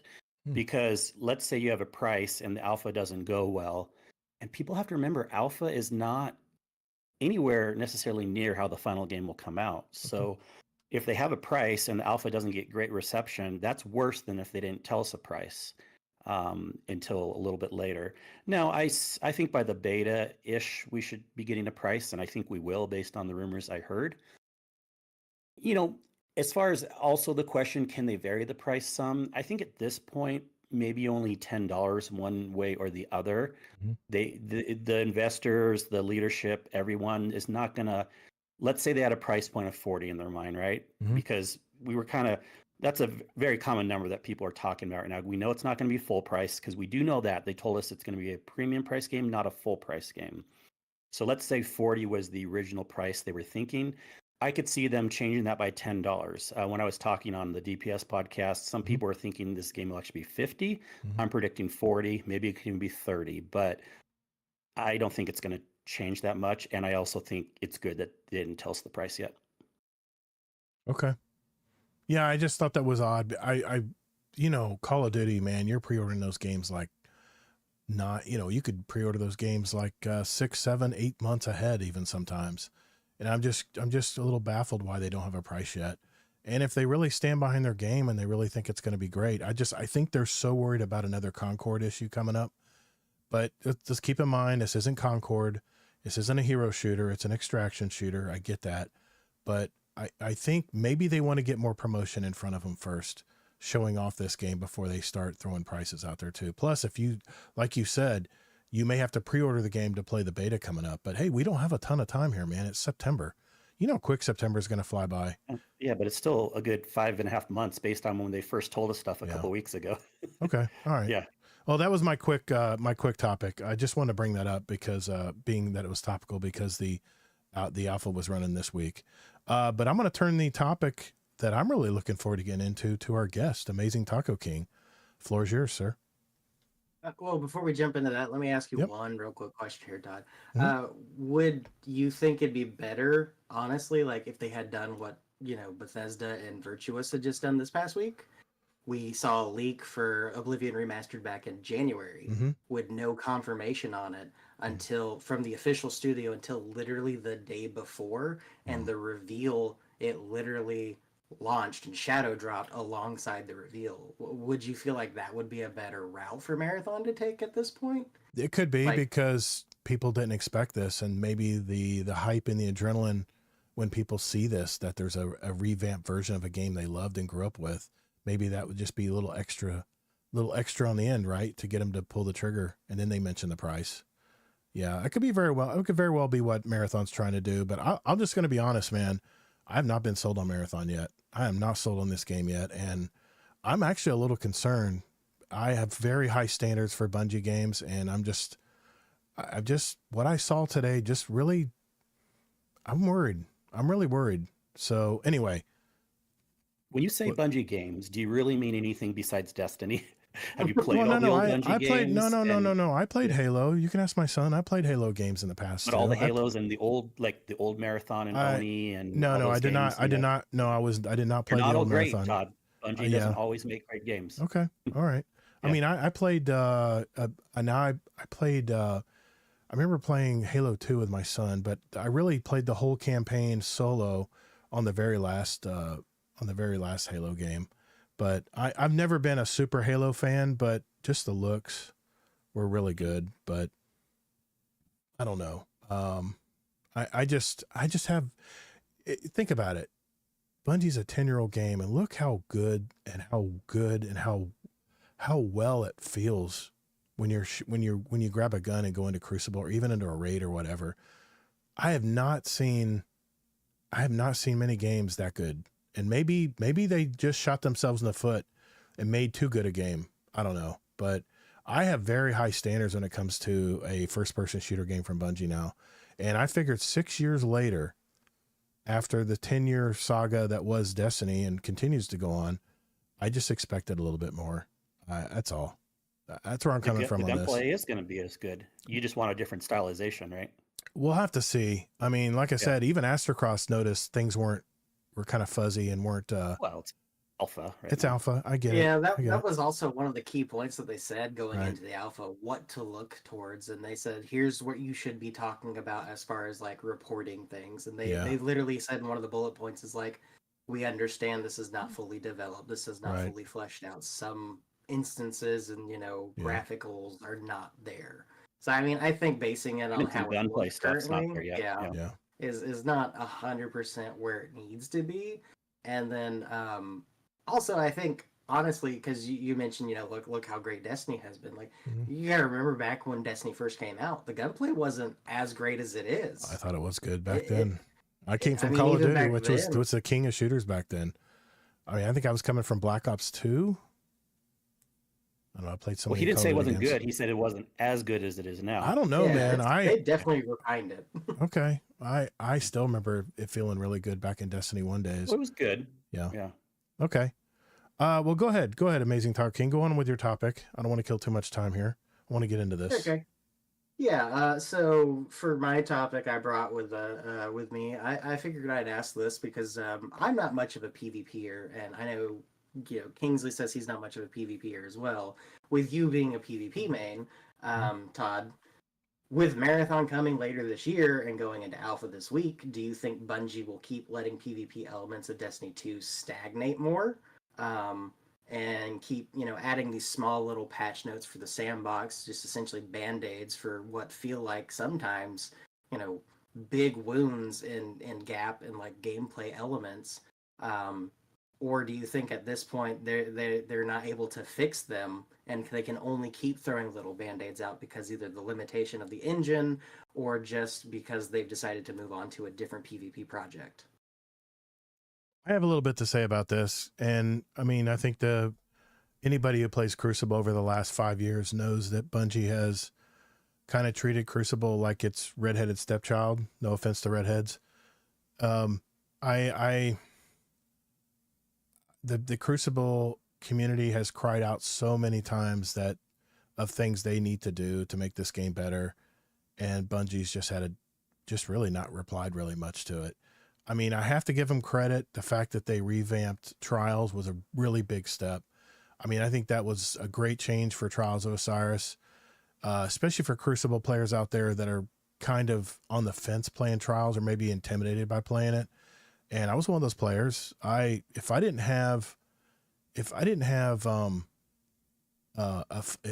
had a full fire team that I could play with every week in, week out, I never had that. I always played as a solo player for the most part in Crucible. So I really didn't fit into the Trials model. But when they revamped it and they got rid of the freelance pool and they just made it where you can just go in and play solo and get matched up against 2 other players, that was a big step, which brought in a lot of players, at least initially, to at least try Trials out. And the weapons are pretty sweet, notwithstanding some of the weapons like the rocket launcher I could care less about this week. But there's a hand cannon in there that's really good, even for PvE players. But, the fact that I think Bungie has most of its Crucible developers, I think, are focusing on Marathon, as their premier PvP game now. And I remember back in the long days, they should make a PvP only game. I was one of those people who cried out, what if Bungie made a separate PvP game and then had a PvE game that we could play and do raids and stuff with? And that's kind of what they're doing here. It's not officially, Destiny, but it is a science fiction, like a sci-fi first person shooter like the Crucible was. But when the Sandbox lead, Chris Proctor, left Bungie for another gaming project, that kind of tells me maybe Crucible is kind of on cruise control right now. And I'm nothing against Chris. I think that where he moved, what project he went to, was definitely a promotion for him.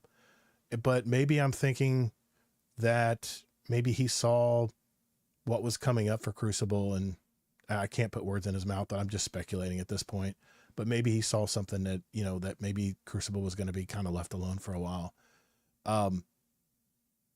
Yeah, I, you know, another point is the fact that they're making the cheat detection system more automated, that they're going to be putting that in Crucible soon. Could that be because the Crucible team and the cheater moderation support has been diminished somewhat, you know, with all the layoffs over time? And yes, I know they did say that appeals were going to be manually checked by an employee of Bungie, but all I know is Jeff, Warcry, and I play every week, and we still have fun. There's a lot of people in our community that still play Crucible nights every week and have a great time playing. So I don't think Crucible will die, but I am concerned that maybe the PvP minds over at Bungie Studios might be more worried about what's going on in Marathon right now. So I kind of agree with that argument. What do you think, Kingsley? I know you directed it to me. I totally disagree. And I think people are going to use that as an excuse when we're not getting a lot of love in Crucible. But we have to remember, we already haven't been getting a lot of love in Crucible. Nothing's really changed, right? I think Marathon is a totally different department, cost center, yada, yada, yada. The bigger issue with the problems we had in Destiny 2 is layoffs overall, which has affected Destiny department. Also, the engine, like you said, like the state of where it is, it's there's only so much they can do. Yeah, I don't think it's going to, quote, stagnate more because of Marathon. It's just going to stagnate more because Destiny 2 isn't doing great population-wise anyways. So maybe they're going to start seeing that, oof, like if we have to put money somewhere in the game, PvE always has to go first. I mean, hate to admit it, but like even being a PvE main, they kind of have to have that first. That's where they get the most sales. So Hazel and I talked about this long ago, about how, if I remember correctly, Hazel did not want PvP to drop off of Destiny and be replaced by a PvP only game. And I realize this is a totally different game. We're talking arena shooter versus an extraction shooter. But if you think about it, Kingsley, 5 or so years ago, when nothing new was coming out, no new maps, not anything new was coming out for Crucible. With every new expansion that came out, there's maybe a couple little extra little tidbitty things that they were dropping. Maybe there's an argument that that's because the PvP team went over to Marathon and split up from Destiny, and the fact they didn't have as many PvP minded developers in the Destiny studio part of Bungie. And but back then they keep adding more and more employees all the time. So I don't know if people can really use that argument. I know it's the argument people want to use, but I mean, they kept adding employees back then. They kept adding employees until 2002, I think it was. Yeah. I don't know what year it was when they finally started cutting, but a couple years ago, I don't know. But maybe, but even before that 5 years ago argument, even if the team moved over, then they've told us that it's separate, and that obviously we see they're working on things. They did the Trials revamp. I just think if you look at the whole Destiny history in general, even Destiny 1 through now, there's a lot of times where PvP doesn't get as much focus for whatever reason. Maybe the things they're working on take a lot of time, so they just can't bring it out quickly. Maybe it's because they just, when they lost all the extra studios through Activision and stuff, it's harder to make more maps.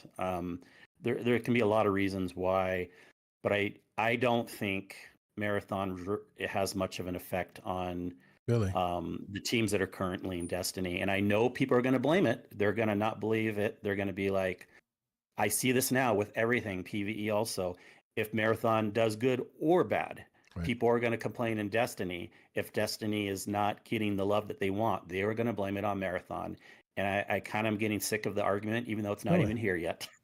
Well, Cam in the chat says, what do you want them to do with Crucible? Where should I start? The fact that we still are using revamped weapons in Iron Banner alone, and they're introducing one little weapon. I remember in Destiny 1, every season or every expansion was a whole different theme of 10 weapons coming to Iron Banner. And I remember jumping to Iron Banner in Destiny 1 because I couldn't wait to get these weapons. And they had really cool names. They had really cool specs to them and everything. And the elephant in the room, look how limited we have of maps. Look how many maps they took off the board and didn't really replace them with anything until very recently. They brought back 3 new maps. And that's 3 new maps in 5 years. That's not right. If they want to keep a Crucible players intact to play Destiny 2 Crucible, they need to give us more maps. They need to bring back at least the old maps that we played in Destiny 2. I remember in Destiny 2 Iron Banner, my God, there were so many maps to play, and now it's about half, which it makes no sense.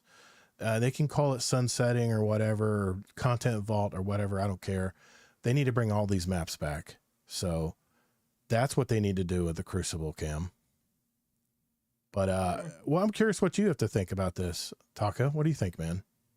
You made the argument. For starters, what I think would be a good move in the right direction, and this is just from my perspective, because to me, I just feel like PvP as a whole, with all the RNG from getting, different perk combos on different weapons that are similar but not the same in certain aspects. Yeah. I think a good way to possibly revamp Crucible, maybe disable that and just disable the perks and make the guns work on their own merit. Then you have a baseline versus well, I have the same gun that you have, but you have the PvP role, I have the PvE role, and that because honestly, when you look at Destiny as a whole, and I mean, maybe the argument can go even further down the rabbit hole of maybe it's not just a balancing issue with Destiny's PvP. Maybe it could just be like, I mean, honestly, to me, it feels like Destiny has an identity crisis at times. It's trying to be so much of so many genres, but it's failing to meet the bare minimum metrics. And some of it's like, first and foremost, you said this in the past a lot, it's a looter shooter. Well, other looter shooter games that I've played, I mean, Borderlands is the first one that comes to mind, and you talked about this last week. When you kill an enemy, if it's a really big enemy, there's a chance you're going to have like 30 items drop from Exactly. It erupts with guns. Diablo also. Diablo, action RPGs for like Diablo, Path of Exile, Last Epoch. I mean, you hit something hard enough, and if it's a loot goblin, a good example. I mean, it's a pinata. It'll drop like 15 things, and you're going to scramble to pick them all up. I mean, yeah, a lot of things get lost in the mix there, but I mean, like at the core, if Destiny is a looter shooter, I feel like when I'm going through a strike and I come out with 10 to 20 minutes of game content that I've just played, and I'm only coming out with 2 prizes, and neither one of them even tickle like remotely close to what I have currently equipped, like in any facet or aspect. It's just like, well, I got the shooter, I lost my looter. But I mean, for me, I feel like if PvP, if they turned off perks in general, and it was just based on weapon bases as just a starting point, maybe that would help improve Crucible's I don't know if you would call it reputation, but just like in general would maybe revitalize some people's opinions. They've lost so many players, man. They've lost so many players in Crucible because they just really have not changed much. And I'm sorry, we can only play these stale maps so many times. And you just have to keep adding something into the game to invigorate it. And whenever they would release new maps, that was content that lasted months, because we had to learn a new map. But like I said, just the fact that they just keep bringing back revamped weapons, that nothing, not bringing really anything new to the game. And they do bring one weapon, maybe every expansion, they bring one weapon in Trials and one weapon in Iron Banner. And I do love the Joxer's longsword pulse rifle. I've been farming that thing forever, but other than that, there's nothing in the Crucible focusing line that I care about, trying to focus, because I already have so many rolls of these guns from all the time I've put in Crucible. So I think that's the problem. And I don't think it's gonna to answer your question, I don't think it's going to help the situation. The fact that Marathon's coming out soon and a lot of attention from the studio is going to go that way. But I just think it's not so much that it's gonna go there. I don't think there's much left at Destiny in the Crucible department to develop new guns and weapons and new armor and things like that. I just don't think there's enough people there to do it anymore. Well, And yeah, that's there what already worries me. isn't. Yeah, Yeah. they've laid off so So many people. Yeah. did you Yeah. know, guys, that today at 5 p.m. Eastern, we hit the lowest all-time ever for Destiny on Steam? But again, just representative, I'm sure it'll be the lowest all-time ever on the other platforms Mhm. either. We got down to about 10,000. It was 10,000 on 11,000. Steam. Yep. Wow. I mean, let's I mean, think. there's been lower times, but that's when we've had Oh. like server issues when it was like, so the lowest when the servers were running good. Yeah, It yeah. was, yeah. And you know, that doesn't really surprise me nowadays, honestly, because I mean, there's so many ways to consume a game now. Because I mean, up until what, like a year and a half ago, everyone was making their own launcher when Epic Games branched out from Steam's, right. Our Steam. And I mean, you can look at Epic Games launcher. You have Destiny on there. You have the Xbox app. If PlayStation had a PlayStation app for PC, I guarantee you'd see it there too. Yeah. Yeah, it's going to be pretty representative. We can't get the actual numbers for the other consoles and stuff, but yeah. And we used to hover like a couple years ago. We used to the lowest we would hover would be like, well, 60,000 to 75,000 used to be the lowest for several years. Yeah. Yeah. But then the last couple Then years, 30, then 30 was the lowest, and now 10. That's for all activities in Destiny on PC and Steam. Yes. That's not higher. I mean, granted, I haven't been playing because I'm waiting for the next event to come up. And other than our weekly raids, I really don't have anything on my list.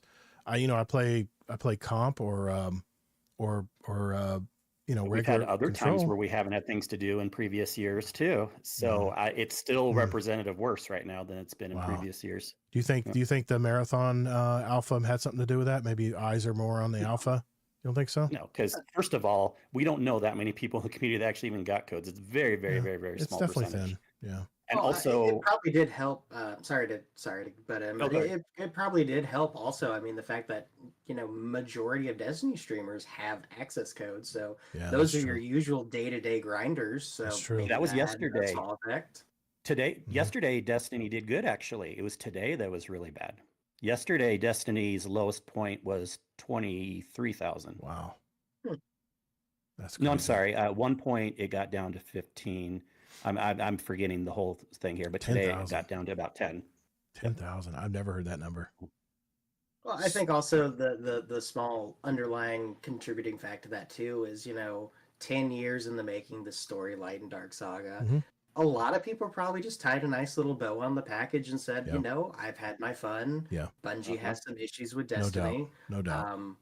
I'm enjoying other things. I don't have time to enjoy this game that much anymore. And then the unknown side of like, is next week gonna launch without a hitch on reset day? Is because I mean, with the layoffs and stuff and everything just coming down to skeleton crews, for the most part, you're seeing more issues time and time again. A lot of people after a while just get tired of, well, I'm here to play my favorite game. Well, I gotta wait 3 hours to play my favorite game now. But I've only got 3 hours to play today, so I'm gonna go play something else. And then eventually you just stop playing that game. Yeah. Well, we'll see what the reveal brings. We'll see what the new Ride of the Nine brings, see what the player numbers are then. One thing I do know about Destiny players is when there's new content that comes out, the Destiny players, they come back. How many is definitely less than it used to be, but they definitely come back. So, And they drop off quicker than it used to be too. We're still going down in general. Yeah. Well, that goes back to my point, repeatable activities that are still fun to do. Even the Nether, I must admit, even the Nether right now, I've run a lot of Nether with you, Kringsley, and with Sin as well, and members of our community.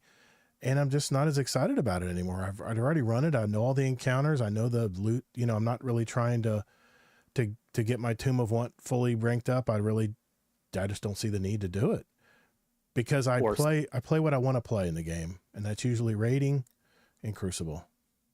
or spicier opinion, they can't make any repeatable activity that'll appeal to enough people. They need a new game. Yeah, like I said last week, instead of making a PvP only game, maybe they should have been working on a PvE game. Yes. Well, I've said that for, I know, a year or I know. so now. I'm coming around. I'm coming around. So we'll have to see. And everyone's going to come around by next year. I mark my words, by like fall or spring. Yeah. And I'd be like, I told you guys this like 2 years ago. Yeah.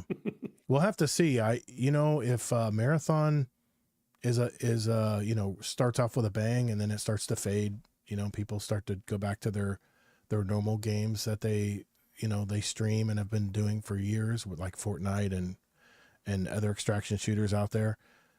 We'll have to just see. And I'm curious if Marathon falls off and doesn't get the legs that Bungie is hoping it does. I wonder if they're going to come back to say, okay, let's refocus on Destiny. What do you think? You think they'll do that? No. They'll fire those employees. They won't move them over to Destiny because money's already an issue right now. Yeah. Man, I worry about Bungie. I mean, they definitely got a lot riding on this Marathon game. So I'm not totally That's my opinion. saying no, I won't play it, but I am worried. I'm worried. So we'll just have to see. And I'm probably in the elite, the elite minimalist people out there who think that, because it's very hype right now. A lot of people are enjoying Marathon.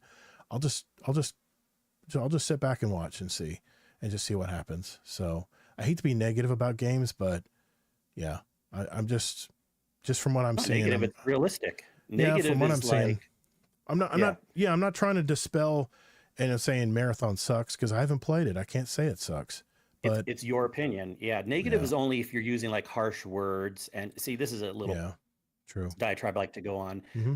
People will sometimes think people are being negative if they have a different opinion than them. But no, it's only negative if you use harsh words, push the issue too hard, like you're repeating it 5 times in a row, like, no, I'm right. Like we're not being negative. We're being different people have different opinions or hopeful or realistic, whatever you want to call it. But we're not being negative. Well, let's get off that heavy subject because I'm already bummed out.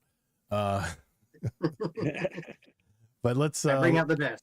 No, thanks, Taco. It was something actually on top of my mind. That crossed my mind too, and I just never thought to bring it up. And the fact that you brought it up, it's a good topic, man. It's something we definitely need to talk about. So let's lighten up the mood a little bit here and get questions from our community, and we'll do that right after this. All right. I thought it was an excellent question. I loved because it brought multiple points into it. Yeah, that got heavy for me. I got to admit, that got heavy for me. So, okay. Well, we'll start with our question of the week. Why not? Let's just do that first, and then we'll get into the other part, other questions we have in the Discord. Let me pull these up real quick because I have to get them off my phone. Let's see. Even your son agrees with me. Destiny needs to make a new game. Yeah, I'm thinking they banked on the wrong game, but we'll have to see. Time will tell there. Okay, question of the week. Okay. I don't know, with the gameplay loop being so quick and turnaround, and with it being an extraction game with that risk reward mentality there, they still reward you even when you fail. So I feel like that's gonna help it. I get that, but I'm curious if the ritual gameplay is gonna be, if the hook is gonna be there to keep people coming back, and that's what I'm worried about. We'll have to see, because I was watching Lupo and who else was gaming with him today? He was sniping, in fact. He had some crispy snipes too. Can't remember, but he hasn't played Destiny in forever, and here he is playing Marathon. So we'll have to just see. All right, here we go. 3, 2. Okay, let's get into our question of the week before we get to our Discord questions from the community.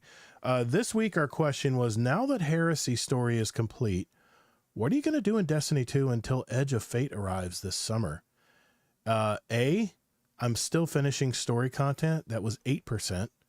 B, I'm working on triumphs or titles. That was 16%. C, weekly ritual activities include strikes, basic PvP, and Gambit. That was 5%. D, dungeons, 13.89%. Raids was a good 25%. That was a strong number. PvP comp, 2%. PvP trials, nobody even left an answer for trials, if that tells you the state of things in trials. Grind for weapons, 8%. Taking a break from it, and from some or all of it, that was 11%. and other put in comments. That was 8%. So let's see what comments were left here. Real quick, we had Yep. 20 unique voters on here, so Yep. a little bit less than some of the other weeks. We always appreciate people voting. So just 20 people, it's maybe Yeah, not representative of the whole our that's community, true. but it's still at least true. a small sample size. Yeah. But I love how Raids got the highest. I'm amazed by that. I mean, but Raids is the ultimate in game in PvE, I think. So Kilvin, who's in our chat tonight in Discord, he says, I'm mostly looking forward to Rite of the Nine. It'll be interesting to see what weapons are available and try the different dungeon modes. I agree. Kingsley, Deadpool 1 Merc, I selected other because I'm doing random things and messing around with the Warlock and Titan. So developing your other characters, that's a good reason. It is downtime for Destiny. Zombie Pops, I usually don't worry about titles until I have nothing else to do. It's a list the game checks off for you. Easy way to kill time, of course, between raids. Steel Zealot, playing Assassin's Creed Shadows. It's the one game recently that has captivated me enough to pull me away from Destiny. I still raid and such, but I've got other games to play as I don't care as much for triumphs and titles. Jimmy Rayner, cannot bring myself to do anything in Destiny right now. I only hopped in for 3 games to finish my Conqueror, but that was it for the last 2 weeks and ongoing. There's just so much good stuff playable right now, old titles and new. Even older games are getting so much content through modding right now. StarCraft 2 still going crazy. Mods are still getting patched. Baldur's Gate, obviously, Fallout, London, that developers even want to get into monetizing these mods like crazy. That's interesting. So we had several comments about it, and I figured since this is kind of it's kind of end of season. We always have a gap from the end of season until the new activities come around. There's always a big drop off, and that's why I came up with a question, because I was really curious what everyone was thinking in the Discord when it came to what you do in downtime in Destiny. So thank you for those who answered this week's question of the week. So let's get into our questions. And we have a couple of questions for Amazing Taco King tonight. Zombie Pop says, what exactly are the duties of a king of tacos, and how do you do them amazingly? Day to day is just making sure, keep Gator in check. Gotta make sure he's in check. And I think I do a pretty amazing job. Okay. Tajo Trade says, did you jump straight to king, or were you a prince or duke or something first? Do you have a rivalry with Burger King? Nah, me and Jerry are cool. Okay. Now Ronald, Mr. McDonald, we have some issues with him. Okay. All right. McMaximo has a question for all of us here. During the Great Vault Clearing of 2025, and let me get that. Let me mention that, because last week after the Deepstone Crypt raid, we did do the 100 things cleaned for my vault, and there was 5 guns that I said I was definitely going to veto if it came around. So Maximo's calling me out here. He says, you said you had 5 weapons you were going to veto, but only mentioned one by name. Which 5 weapons and why? So, okay, that's fine. I'll go to my dim and I'll tell you. The first one, of course, the first one I vetoed was my original OG blast furnace. I actually have 2 of them. They have different sights on them because you can't get sights on weapons anymore. So 2 of my 5 weapons were 2 blast furnaces. One had the Sato precision lens, and the other one had another one too, had the Mayron RDL sight, which is more of a long range sight. So that's the reason. Those are the 2 I definitely were going to veto. You can probably guess that another pulse rifle, of course, was on my veto list. That was the original Bygones that had outlaw kill clip. And I have like 10,000 kills on this weapon. So I wasn't about to delete this one because of, like we talked about, the kill counters, which is, kind of I don't know, maybe they should have like a database where you can actually, when they pull a weapon up, it'll tell you how many kills you've gotten with that weapon, period. That would be really a nice, little thing they could change. My 4th veto was going to be my Taraxipus. I got actually 2 of them, but the one I'm thinking of right now, I have on my character here. It is a double It has double perks on column 3 and column 4. Explosive payload, 4 times the charm, cascade, and gut shot straight. I just had an arrowhead break, which was the important part. That weapon I have not put down. Even in Crucible, I'm knocking heads with that weapon. So that was my 4th weapon. And my 5th weapon was my Gnawing Hunger. It had a dual perk on it as well. It had multi-kill clip, but Demolitionist and Zen Moment. And it is just a really good feeling auto rifle. Void, of course, because it goes with my Void Warlock. So there's the 5 weapons. There were actually more than 5, but I was hoping that no one would notice them. But those are the 5. Kingsley, you can tell him to get rid of that inaugural address now. Well, Oh, that's right. we're Yeah. past it, but He was, I got, now, maybe you lose another bet. I gotta admit, Kingsley was very civil about the whole thing. He and my fire team and people in the live chat were all chiming in on what to get rid of. And You know what was cool? Yep. By the end, you were taking the lead. Like at first, I was like, "This is taking forever." But yeah. by the time we got down to like Yeah. 60 deleted, Yeah. you were kind of like, "Oh, I guess I can get rid of this. I can get rid of this," and you really started seeing the. I started seeing the Kool-Aid light. that you I started seeing Yeah, the the light. I light. said, because damn it, Kate and Ronan were very good about, and Zombie Pops for that reason, were very good yeah, everyone was about, helpful. Yep. very, they were good at reasoning out why I should not have these weapons in high LP. And so yeah. I just kind of saw the light by the end of it. So thanks for that, guys. You guys are very civil about it.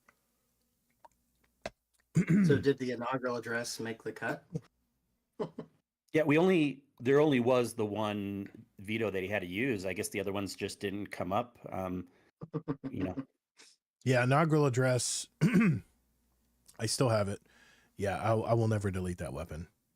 That unless they bring back the Leviathan raid or a way to get another one of those. at least you're down 100. They did bring the hand cannon back from the Leviathan raid, so maybe they can bring back the inaugural address. We'll have to see. And it's not even meta. It's just such a good feeling weapon. Okay. The original Jimmy Rayner. Do you think that Marathon will be monetized as bad as Destiny 2? What do you guys think? I don't Sure. think Destiny 2's monetized that bad, honestly. I don't think it is either, and we know his opinion, so we don't need to get into it. But but just to answer the question, Mhm. yes, it'll be monetized as bad. But I mean, they should make money some other ways too. So Yeah. yeah, go for it. Sorry, not making fun. I think it will be Okay. monetized the same way.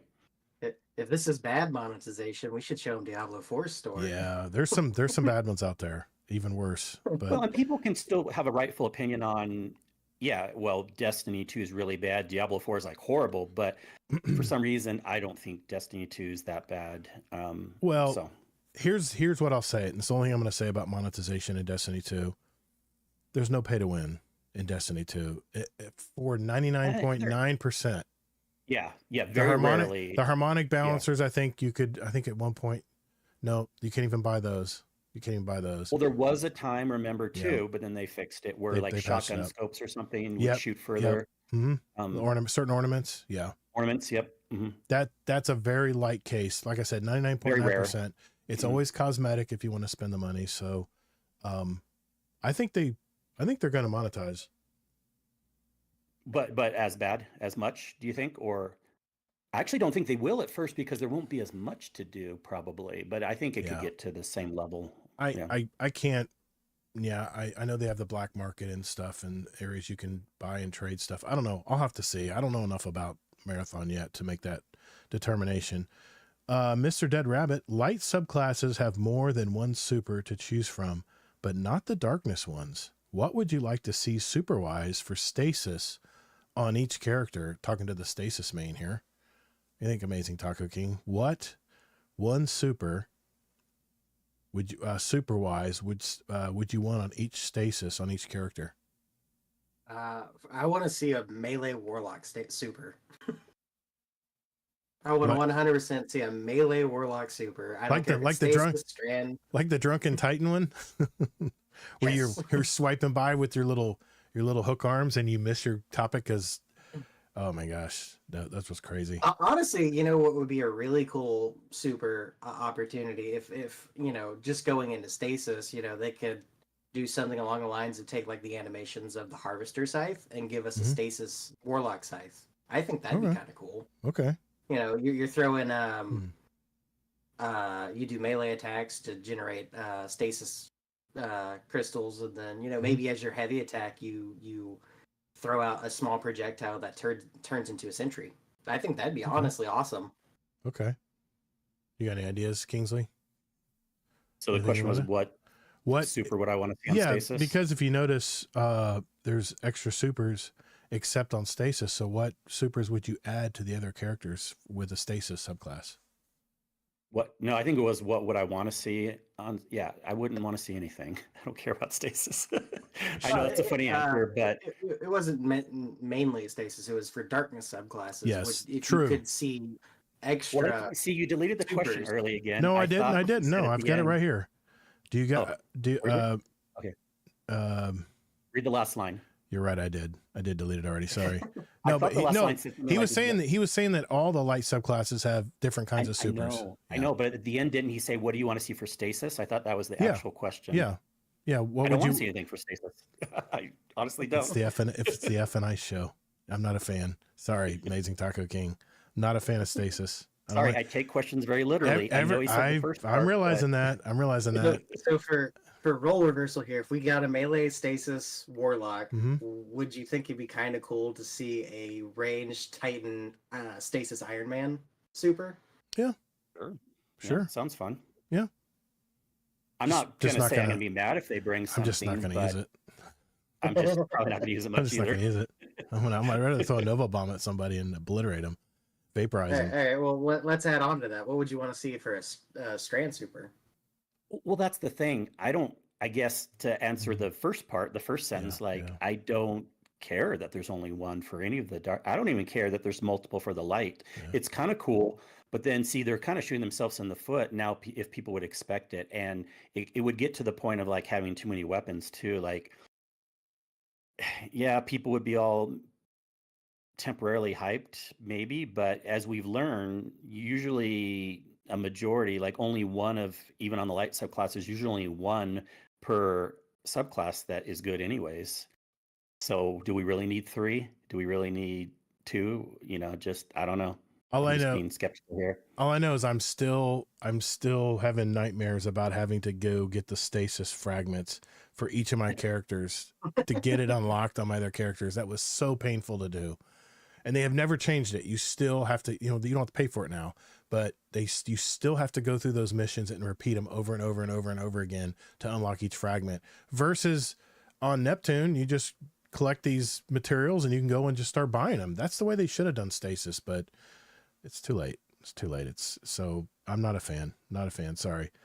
Barrel Barley had a question here. I haven't heard you guys talk much about bows. What is your favorite bow? None. No, I've got a favorite. I'm going to say it. It's Trinity Ghoul. I love using the electrified Trinity Ghoul, especially if I have arc burn on like a Grandmaster or something. I do love to bring that bow in because it does so much add damage. So that would be mine. And it shoots 3 arrows at a time. I mean, come on. What would yours be, Taco? Mine's probably a tie between the stasis one. I can't remember the name of it. It's Variety something, I think. Is it the exotic stasis one? Yeah.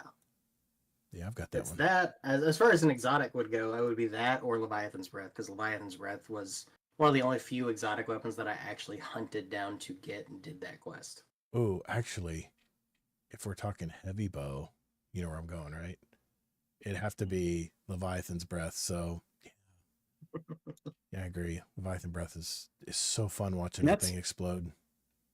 Yeah, it's so interesting too. When I've played with bows a little bit, I don't know where I stand on would I rather have a slower draw and more damage or a faster draw and less damage, but overall, depending on how many adds there are on the field, is it better to have a faster draw versus a slower draw? There was that bow that came out once that was a much faster draw, and not everyone liked it because it wasn't as powerful. Mm.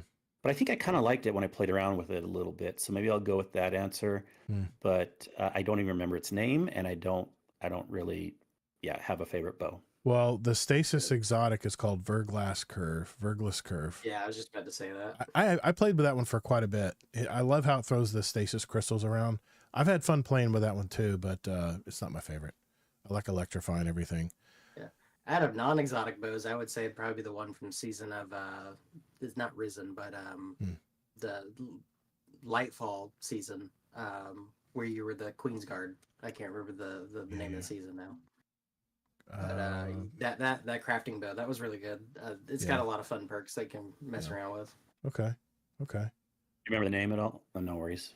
I'm trying to look it up. I don't think I have it. No. Because there was one bow, I think. Is it seasonal one? Is it the exotic? Is it the exotic? No, it's not an exotic. Oh, it's okay, legendary. it's not exotic. Okay, never mind. You lost me with legendary. It is. That's the thing too. Rakentor. Oh, say it again. Rakentor. Oh, Rakentor. Yeah, I don't know how you would say that. Yeah. But that has a fun perk combo. Let's end on this one for a Destiny question. It's from Odo Yukamura, and it's actually a good question. It's kind of dancing around what we've been talking about all night tonight. Question for the show: do you guys want Destiny 3 to be just the same as Destiny 2 but bigger, or do you want something else out of Destiny 3? Example: do you want them to copy Space Marines 2 or Call of Duty Warzone? What do you think, Taco? I definitely Destiny. would not want to see a Warzone edition of Destiny of any kind. Honestly, that sounds terrible in my opinion. Yeah. Okay. But as far as like improving upon it, I mean, there's so many things in so many directions they could go, and I would love to see what they could come up with. Because I mean, overall, like Bungie, even though they're having some issues and they're on some trying times lately, they have a pretty good track record of pushing the envelope per iteration. So, like going from Destiny to Destiny 2, mantling. No one probably thought that was going to be one of the greatest things ever. But sometimes you go back to some of these old school games and you can't do basic quality of life stuff that you're used to now. It's just like, oh God, that kills me sometimes. Mantling was huge. We definitely needed mantling. It was so bad in Destiny 1 to hit up near the side of a cliff when you're jumping as a warlock and just fall straight down. It's just crazy. What do you think, Kingsley? Bigger? I think I understand this question. Yeah, I definitely want it to be. I don't want it to be the same but bigger. I want changes. I want more changes than Destiny 1 to Destiny 2 had, but it doesn't need to be like a totally different game. The more changes you can make that still keep a base feel to it, then you're setting yourself up better for long term. It being fresh and new for people. So anywhere from the technical side of a whole new engine. I mean, they can have the Tiger engine upgraded like what Marathon did, but it needs to be much, much better.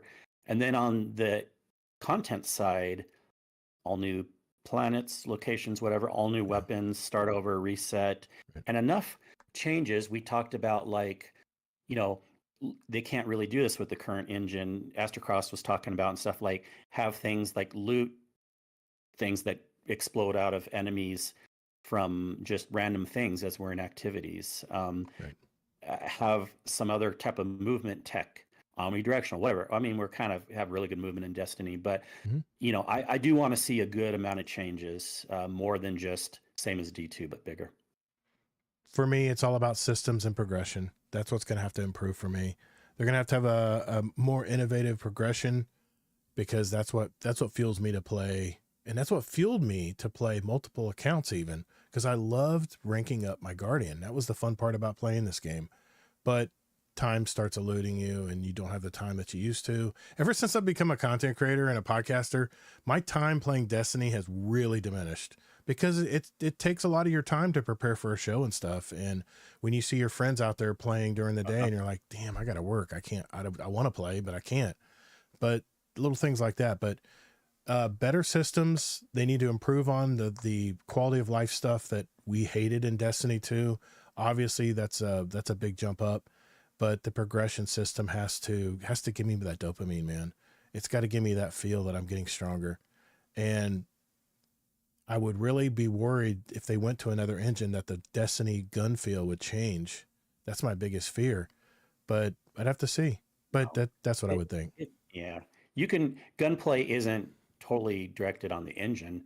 It's Yeah. more, the engine's more just how you can code the game and how easy it is to make changes and how easy it is to make things look good. So, Yeah. And Jimmy Rayner says, do you think there should be a marathon only question section in the Discord with the hype ramping up and the alpha running currently? We're not doing anything yet until we see where this game goes. And Bungie's got to let us play it first before we can even decide what to do as far as our Discord. We do have a marathon talk channel where people can talk marathon. But for now, I mean, like I said, I haven't even played the alpha, so I can't. yeah. And can't if say. Marathon gets really popular, it needs to be a separate podcast. I'm not going to be interested in talking a lot of Marathon every single week. And it's you know? PvP. It's not really up your alley either. So unless this really just hooked you and you're now a revised PvP player, but you know what But we you wouldn't like. have time also in one podcast to Yeah. talk about Destiny and Right. Marathon. It's every already single week. 2+ hours long every week. So, I mean, we already pack a lot of it in as we do already. I know we're so. talking Marathon right now, but it's more Mhm. just big level stuff Yeah. as it comes up. Mhm. But yeah. Yep. All right, let's end it on there. We've got some other questions left. We'll leave those for next week and go from there. But thanks everyone for putting your questions in. And like I said, if you ever have a question for the show, it's podcast questions, and we have it broken down into non-Destiny and Destiny questions. And you can leave them there anytime. And I usually give them a thumbs up saying, hey, I see it. I see the question, and it's definitely going to be entered in the show. So keep that in mind as well. All right. Elmer Fudd Games. Take it away, sir. This is where he goes into his little song. We get to pick our music for our playlist. Thank you, Mr. Fudd. This is the time of our show, and we only do it on our guest episodes where we actually pick some music to add to our Guardian Downcast show playlist.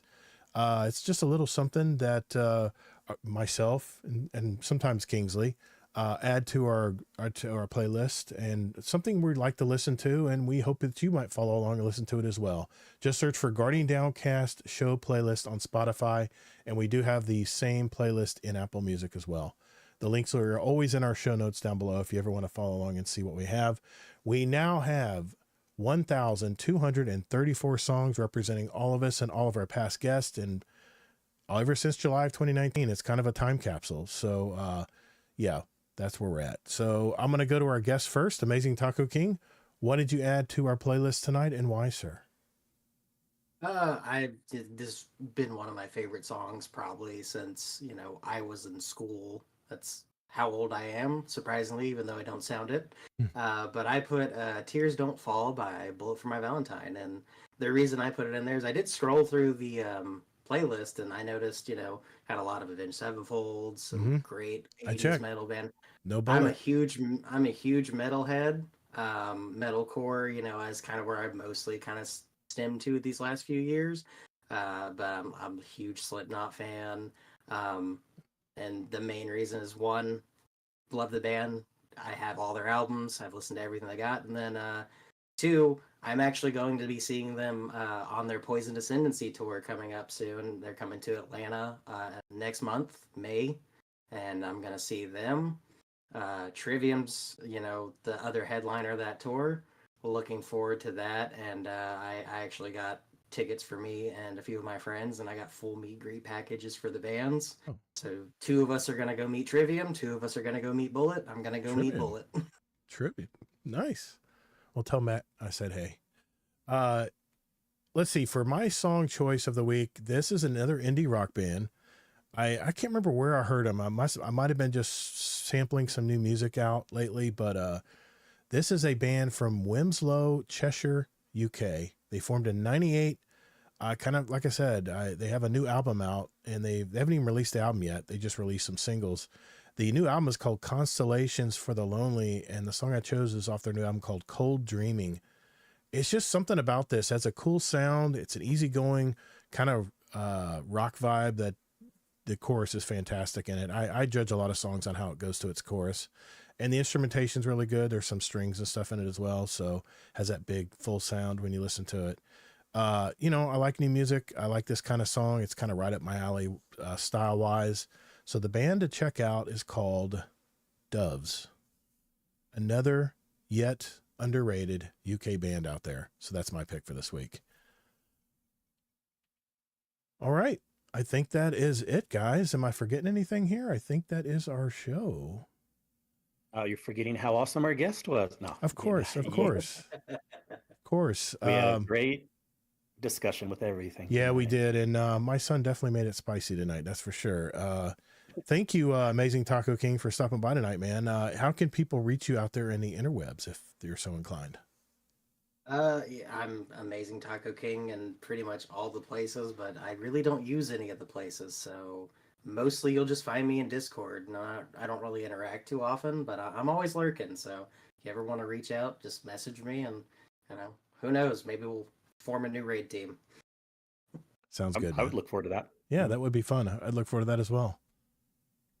Well, all right. That's it, everybody. Thanks for coming out tonight. That is our show.